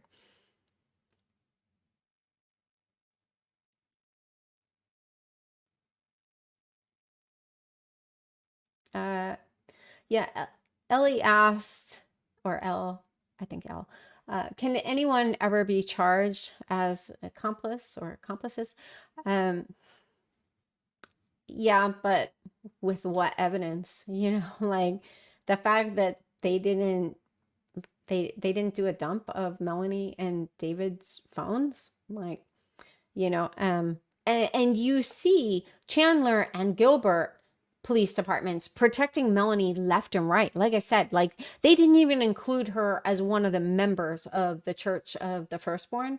And I've also talked about this in other lives, because I read through every page of these FOIA docs. But what they would do is they would leave the person's first name and redact the last name. So a lot of times, I mean, it was painfully obvious. It would be like Colby redaction, but and sometimes they did redact the full name, like if it was something, sketch that someone like, Colby was involved with, like going through Charles' house, which I mean, one of his I shouldn't say many, because I haven't actually gone through his testimony and found all of the instances of where he perjured himself. I do plan to do that. But one of the lies he told was that that he went with his mom to go through Charles' house several weeks after he died, and it was actually several days. And I need to go back and get the recording of this. This is where, for those of you who have participated in the fundraiser for the transcripts, it has been very helpful. It's a major pain for me to go through them, but there was one detail where it said that Lori bought the ticket the day after Charles was shot. Well, all of the other times they reference like flights that she bought, like they would just tell us like what that trip was for. But for this, if I'm remembering correctly, they did not say what this trip was for. So it makes me believe that, because they do try to protect Colby as much as possible, and all of the people who were witnesses for the state, that I suspect she got their tickets the day after Charles was shot, because then he was shot on the 11th and they left, I think is the 15th, I think the 14th or the 15th. So it's just a few days after he was shot, but she actually, I strongly suspect, had gotten those tickets the next day. So anyway, so yeah, and they could, but they won't. I just think like there are too many steps being taken. Well, first of all, I think they're just overwhelmed with the number of people who were involved in this, like, who were accomplices before or after the fact, and so I think a decision was just made to just go after Lori and Chad and protect everyone else. Oh, okay. Peace Finger asked, what are your thoughts on Emma and Chad's recording in the police car? That is such a thick and chewy cookie. I am going to reserve that for a live. I mean, there were just so many. There's so many things to unpack with that. Incredibly sketch. But one thing I will say is, for those of you who were following the case early on and following like in the Facebook groups where we were like really digging into a lot of screenshots and stuff like that before, posts started going down, like before, Colby started hiding the Venmo transactions or setting them to private and stuff. Emma, we were all going through her Pinterest and her Facebook, and like a month before it came out, before the kids were found, and we learned about like the text message about the raccoon and stuff like that. A month before that, she updated her Facebook cover photo to be a picture of two raccoons in a canoe or kayak, something like that. Definitely, in my opinion, a case of hiding in plain sight and being in the know. She also had a Pinterest post that she had saved, something about how to keep a fire burning for 12 hours. Well, why would she need to know that? Yeah, there was also a picture of them on an ATV, or it might have been just her husband Joe with their child, maybe. And it was right by where Tylee was buried. So I think she pulled very much a Jason Mao. Jason Mao did the same kind of thing, hiding in plain sight, had all these like weirdo passive aggressive Facebook posts around the time that Charles was shot, like looking for a Jeep, know anyone, and it was like a Wrangler Jeep, and lots of really, really weird posts. I think with both of them, they're just so immature and got so much out of being in the know. This is just my opinion. I think they just got so much from that that they just had to put it out there. I think they just got off on it, but it is painfully obvious through that recorded call that this was not new information to Emma. Like, there was no hint of shock or like, why would they be finding human remains? And even like Chad joking that, he didn't think he was getting out soon, and stuff like that. Like, if police knocked on my door and said they had a warrant to search my apartment, then because they had a tip that there were human remains in my apartment, I would be so in their face. Like, what? It would just be the most outrageous allegation. Of course, I'd let them search my apartment after they show me the warrant, but it would just be so outrageous. I'd be so offended. Like, if I was talking to someone on the phone, I wouldn't be like, well, they're searching my bedroom. I wouldn't be like, yeah, I'm probably not getting out soon. So here are all the things that you need to know to, pay the mortgage and, to access the money that I have in my son's drawer and, all of this stuff. We know that like he, paid his 3 older kids $8,000 each on the day he was arrested. So there's just so much. But yeah, clearly she wasn't surprised. And I've said this on A Murderous Heart. I know I'm a little one against the wind on this. I absolutely do not believe, like, not even a little bit, I do not believe that his kids are brainwashed. And the point that I have made repeatedly is I'll just use myself as an example. I have strong beliefs. Like, there are some things I believe in so strongly that I can say without hyperbole. Like, even if my life were threatened, if I didn't renounce those beliefs, I wouldn't do it. But so for the things that I believe so strongly, like, you wouldn't have to pay me on key dates to stay quiet. Like, you don't have to pay believers. Like, if they really believed that their dad was innocent, he wouldn't have had to be buying them cars. And like, between Chad and Lori, they were paying out so much to their kids. Like, we don't even know how much they were paying Colby, because the state hasn't shared the total of the Cash App transfers. All we know was the total of the Venmo transfers. But there were also Cash App transfers. So, so Chad is buying his kids stuff.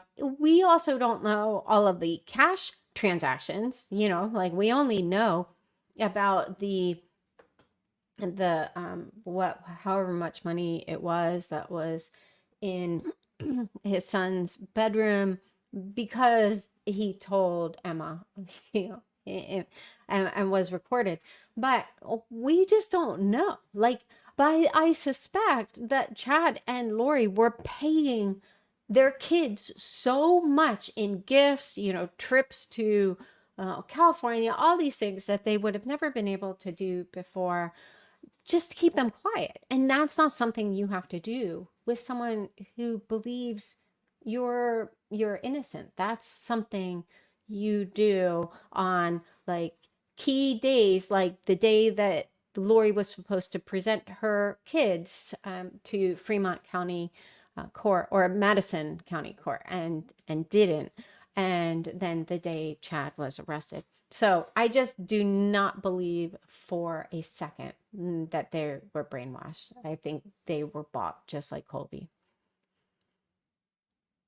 But having said that, I will go into I do plan to have a dedicated live to that. Oh yeah, Canadian Beaver. Yeah, that detail about Chad allegedly saying his kids are good at keeping secrets, that was astounding. I think that was Jason Gwillem. I haven't had a chance to listen to his or Samantha's testimonies, but I will. But I do know about that detail. Let's see.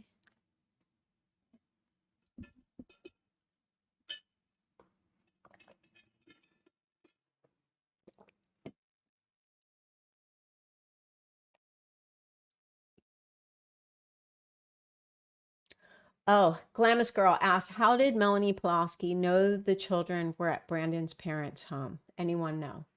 So we don't know. I think she probably just kind of figured it out. But I do strongly suspect that that was another attempt at I don't know. Well, I'll say this. It was very unusual that when the police came up to Alex's door, without being asked to do this, Alex got out of the car. So that's not something you're supposed to do. Even when you like get pulled over, like you're supposed to stay in the car. But they didn't say anything. One good thing that, oh, I mean, one not good thing. One thing that Alex was good at was just playing it chill, and it's interesting because when you watch the body cam footage, when the police officer first comes up to his door, Alex is like stony. And then he was able to say something that, the police officer kind of like responded in like banter, and then Alex just relaxes. He's like, okay, all right, game on. But Alex got out of the car, and I strongly suspect he got out of the car to take the police officer's attention off of his car, because I strongly suspect he had at least one gun in there. Excuse me. And we know that Melanie was also trained in how to use guns when she was in the military. So, I don't know what they had in mind, but it's certainly, I think they were prepared to use force. Lee here said, don't fall for Zulema's BS stories. She does the talk soft, be a victim act very well. I absolutely agree. I mean, Zulema, let's keep in mind, Zulema was the one who kicked this whole thing off.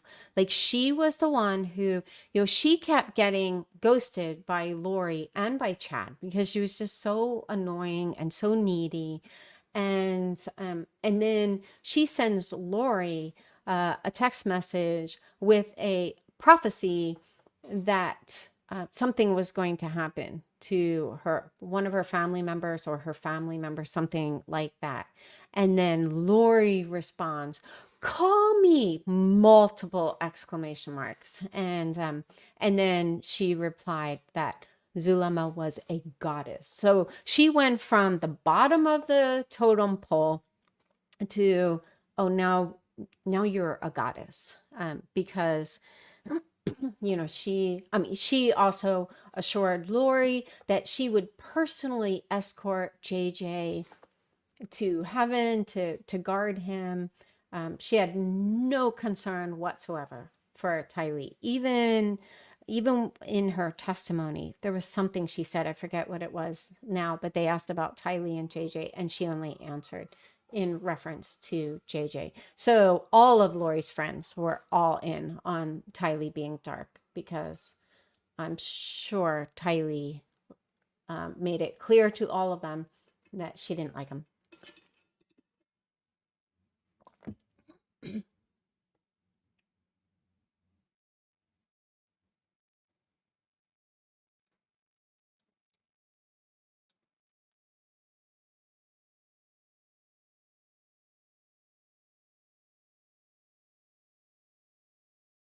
Okay, let's see. Oh, Jules asked, what is limited use immunity? So there's full immunity and use immunity or limited use immunity. I mean, I'm not a lawyer, but my understanding is that limited use immunity has more restrictions. And one of them, if I remember correctly, I did research into this quite a while back, but with limited use immunity, I think if the state finds out details, or if law enforcement finds out details of like of a crime that you were involved with that you didn't tell them about, like just in the course of their investigation, they can retract the immunity, and then what you shared, I believe, can be used against you. But also, if you are found to have lied, and they can, that like invalidates the immunity agreement. So it just has more parameters. Honestly, I don't know.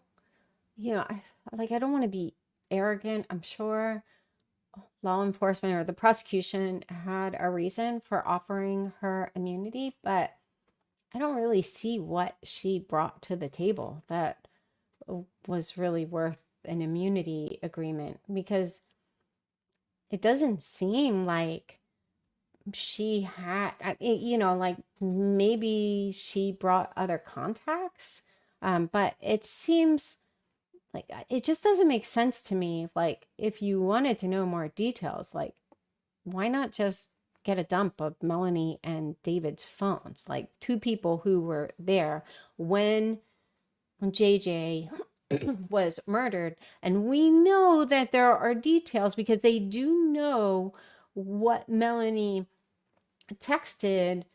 If she texted like Zulema, Lori, Chad, like those details are not shared in the FOIA docs for Chandler and Gilbert, with very rare exception. Like on July 9th,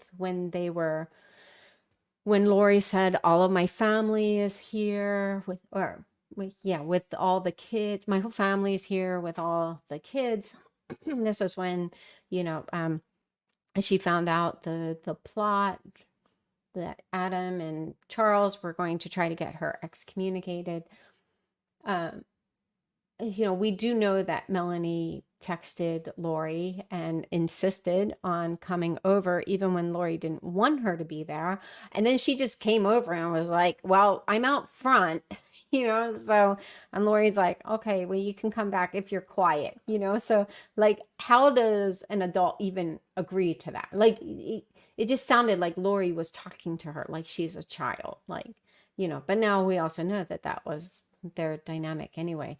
But so we have that text exchange, but other than that, like, like Detective Hermosillo, now Lieutenant Hermosillo, but at the time, Detective Hermosillo, he dropped that one little detail, which I so appreciated. Like when Melanie's like, well, I didn't believe any of this, he was just like, whatever, you called her mom. And then, Melanie's like, oh yeah, okay.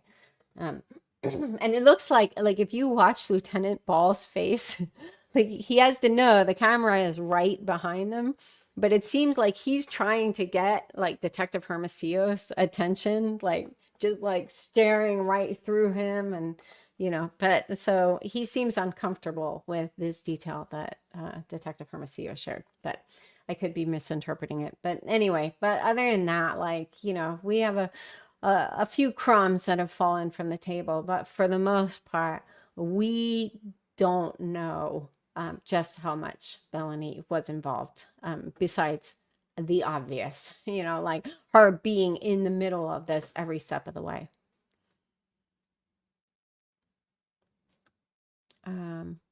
Oh, okay. Over reality said something. This bothers me so much. This is where I actually feel a great deal of compassion for Chad's kids. They write, Chad's children will surely perjure themselves. Do you think they will face consequences? So this is the one thing that I am, obviously Chad's a coward, but I'm like, even as a coward, you would think like if he had any love for his kids, he would not let them testify, because all three of the older kids, now John Pryor had said 3, maybe 4 of his kids will testify. So most likely the 3 older ones they're in.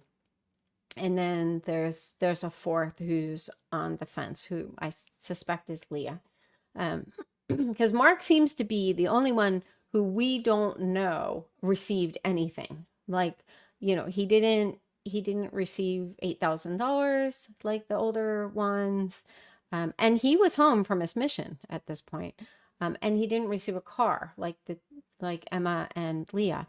Well, he just had this envelope of cash that was in his room. But and Chad said something, I forget which car it was, but it's a car that's still impounded. But he had told Emma, I guess Mark can have that. But so there might have been cash there, there might have been something, but it kind of seems like, from what we know so far, Mark's kind of received the short end of the stick on these payoffs. So he might be the one who's like, absolutely not. But with the ones who are testifying, the 3 older ones, they all work with kids. So Garth and Emma are both teachers, and I've been told that Seth is a substitute teacher.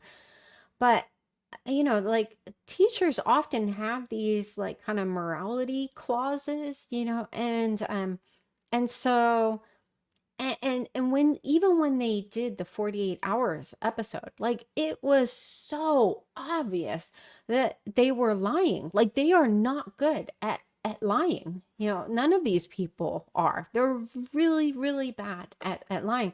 So, so Garth goes on 48 hours and was like, so I hear this thud. And so he comes in and he describes how his mom is like half on and half off the bed, which I'm like, okay, first of all, aren't you a science teacher? Like, do you not understand how gravity works? Like, if a body is deceased, they can't stay half on, half off the bed. Now there's some detail about her foot was tangled up in the sheet, unless that sheet was made of iron. You are talking about all of her weight pulling her toward the floor. And and now we heard that the day of her death, Chad said her face, the side of her face was on the floor. So none of this makes sense, that there would be such a loud thud that Garth would just happen to hear it and come in.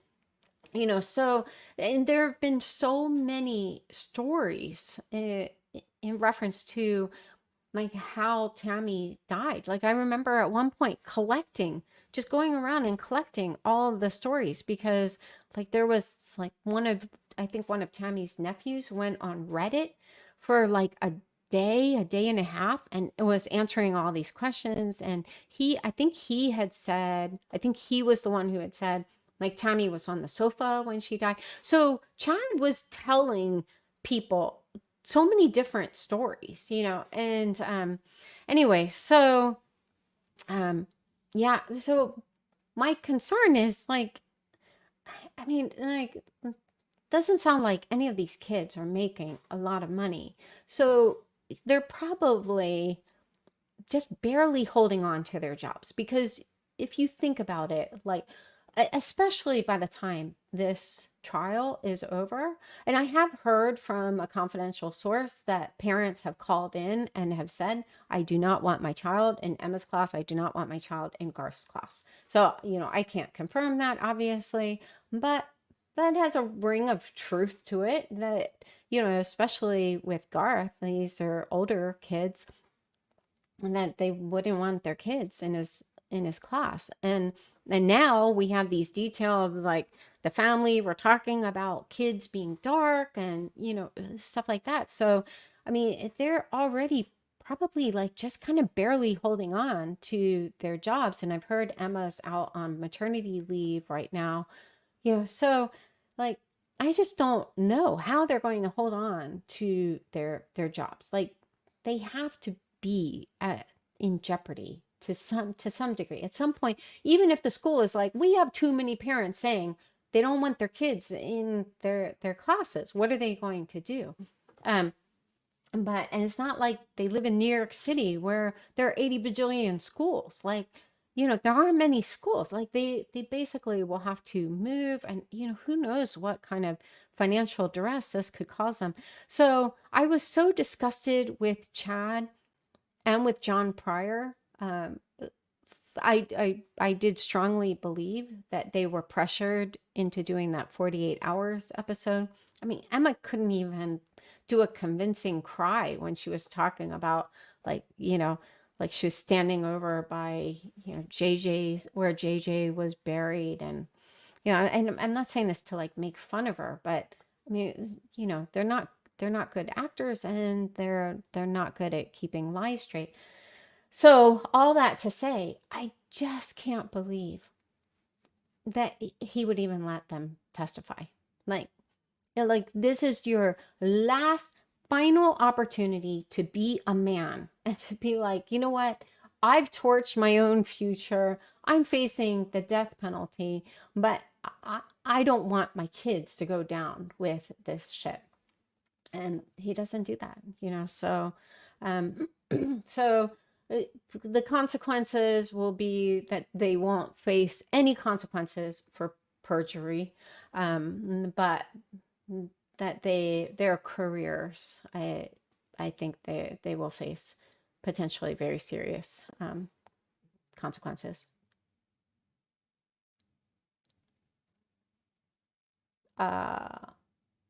Miss Mojo Ryzen said, if you private your videos, how can I watch on YouTube? You can't. I mean, I'm talking about potentially setting this one video to private, not my whole channel.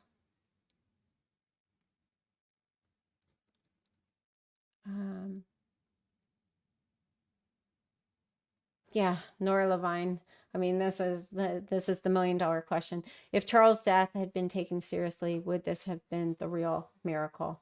Yeah, I mean, obviously Chandler police blew that investigation from the very start. Like, there were just so many. I've done 2 different lives on this, so I'm not going to go too far down that rabbit hole. So, there is that, and there I've mentioned this in other lives, but there is not a single reference to them even interviewing any neighbors. Like, it was a sham of an investigation. But I do strongly believe, if these family members who all, like, Charles was sending everyone like these emails, like he was forwarding these emails of like Lori's dancing, the videos of her dancing, and he was sending the whole family, I mean, just text after text after text and email after email. I mean, the one insight we have into just how many text messages he sent out to the family was, when the police were going through Brandon's phone, they found 24 text messages in the blocked folder because Charles was blocked on Brandon's phone from January, I think it was like January 31st. So right after this big blow up until after his murder. So that's 24 text messages. And here, like Charles is unfazed by the fact that he's not getting responses from Brandon. I mean, it just shows he was doing these mass texts and then also sending out these emails. And when Brandon testified, he specifically said that that Charles was sending these emails to the whole family, and he listed like, Barry, Janice, I forget who else he included, Zach,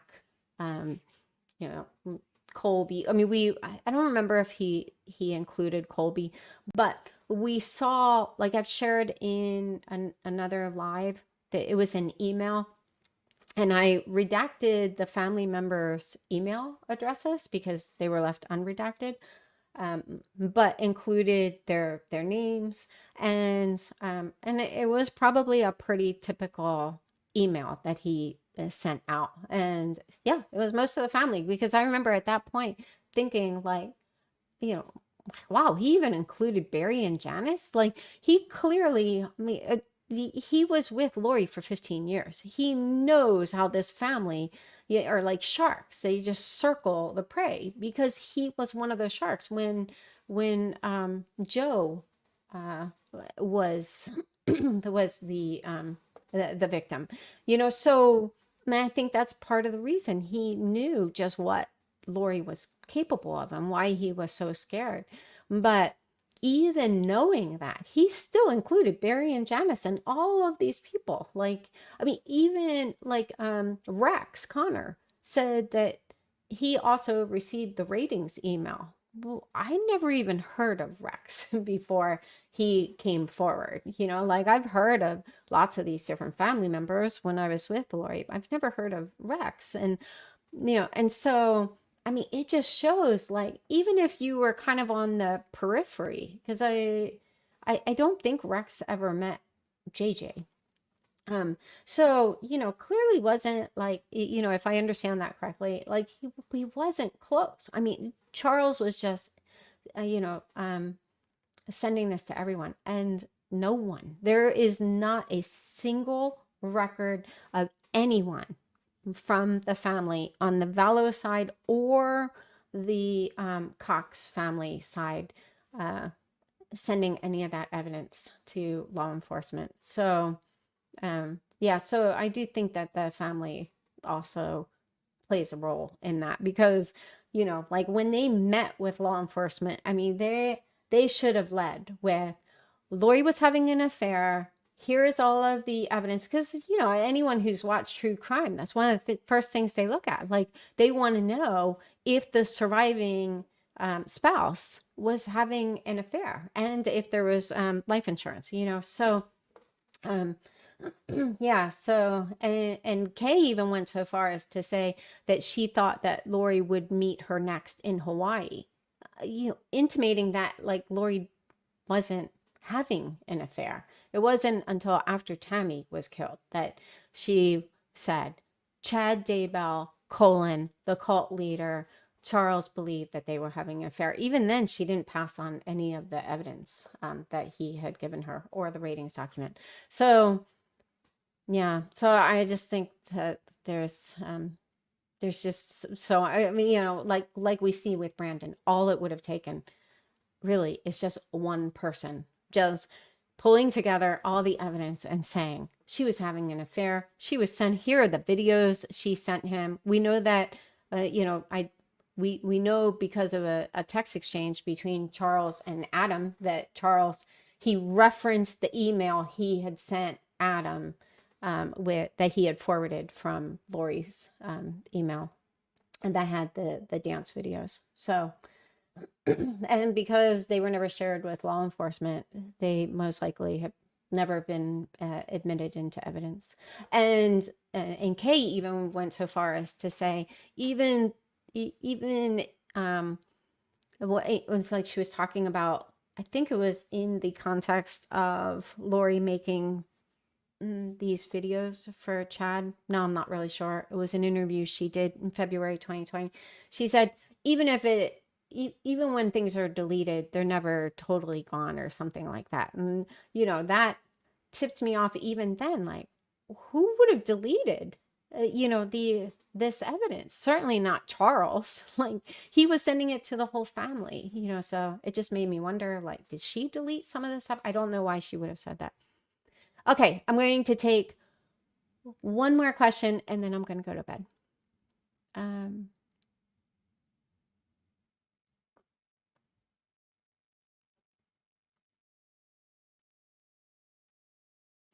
Oh, okay. So TJ Axe asked, who drove the Brandon shooting Jeep?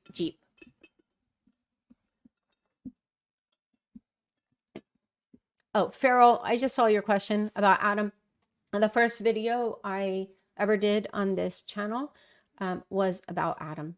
In fact, it was his, I forget, I think it was with 2020. I think the title of the episode was Adam and Evil, something like that. That was the episode that pushed me over the edge and that precipitated my starting this channel. So yeah, you can just search my channel, and I'm not saying he's a bad guy, but I'm saying I just present evidence of his complicity. Okay, but getting back to TJ's question, who drove the Brandon shooting Jeep? I know quite a few people, excuse me, on the channel have questioned if Melanie was the driver, kind of the getaway driver. I don't think so. And the reason for that is twofold. One, they were tracking Melanie's location. So there were these maps of like the GPS locations for different family members. And Melanie, well, all I can say is there were initials MB and her dot was pink. And so I'll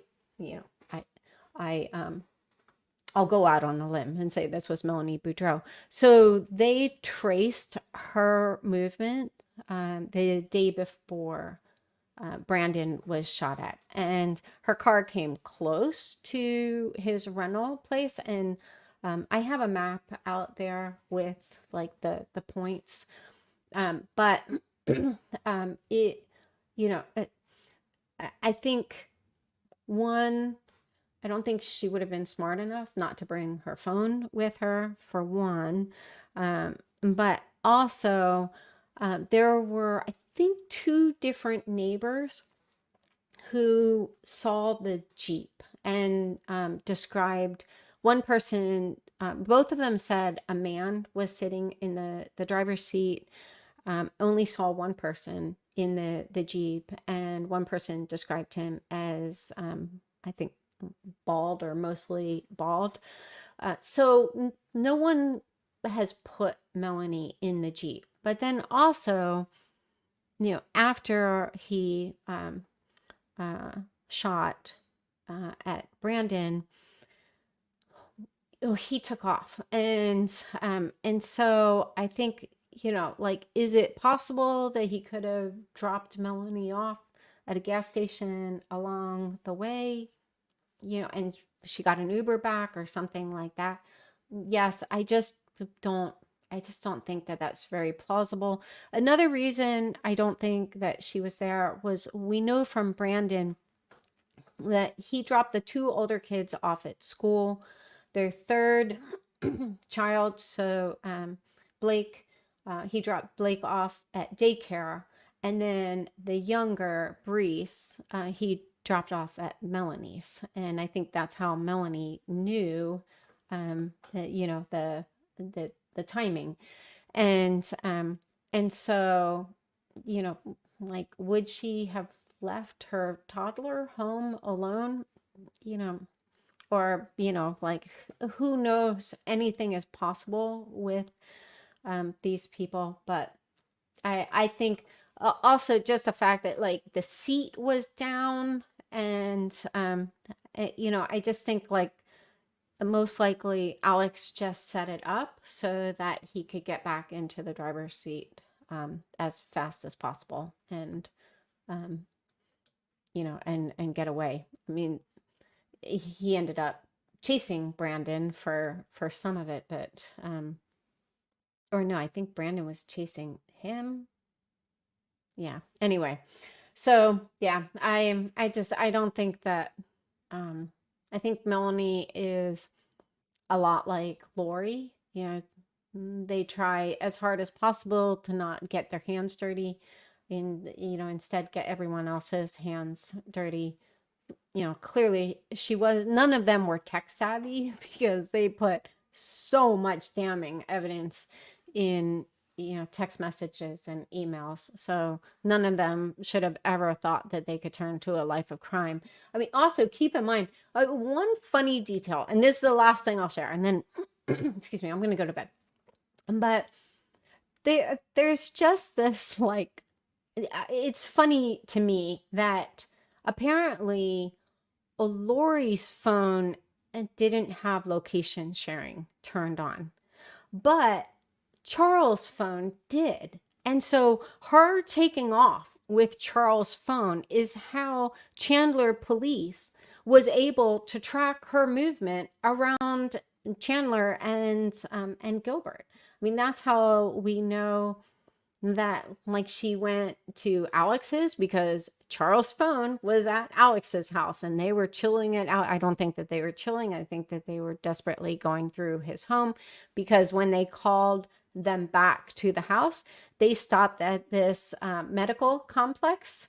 And I did a live about this and, you know, showed that there were multiple dumpsters at this complex. It was still being built out. And then someone shared with me that Summer Shiflet's husband works at that complex. So, so I suspect that they thought that the police were going to come and want to, you know, raid Alex's home, search his home, and yeah, they didn't. So, but anyway, but that's how we know her movements that day. And I did do a live, just retracing her movements on that day. So I think if you just search the channel for GPS, you'll see that. Anyway, on that note, have a great night. I don't know if I'm going to be able to do any more lives between now and finishing up school, but I'm so close. So, and I'm at least like gathering everything that I need. This one, it just felt like this needed to be addressed. Anyway, have a great night.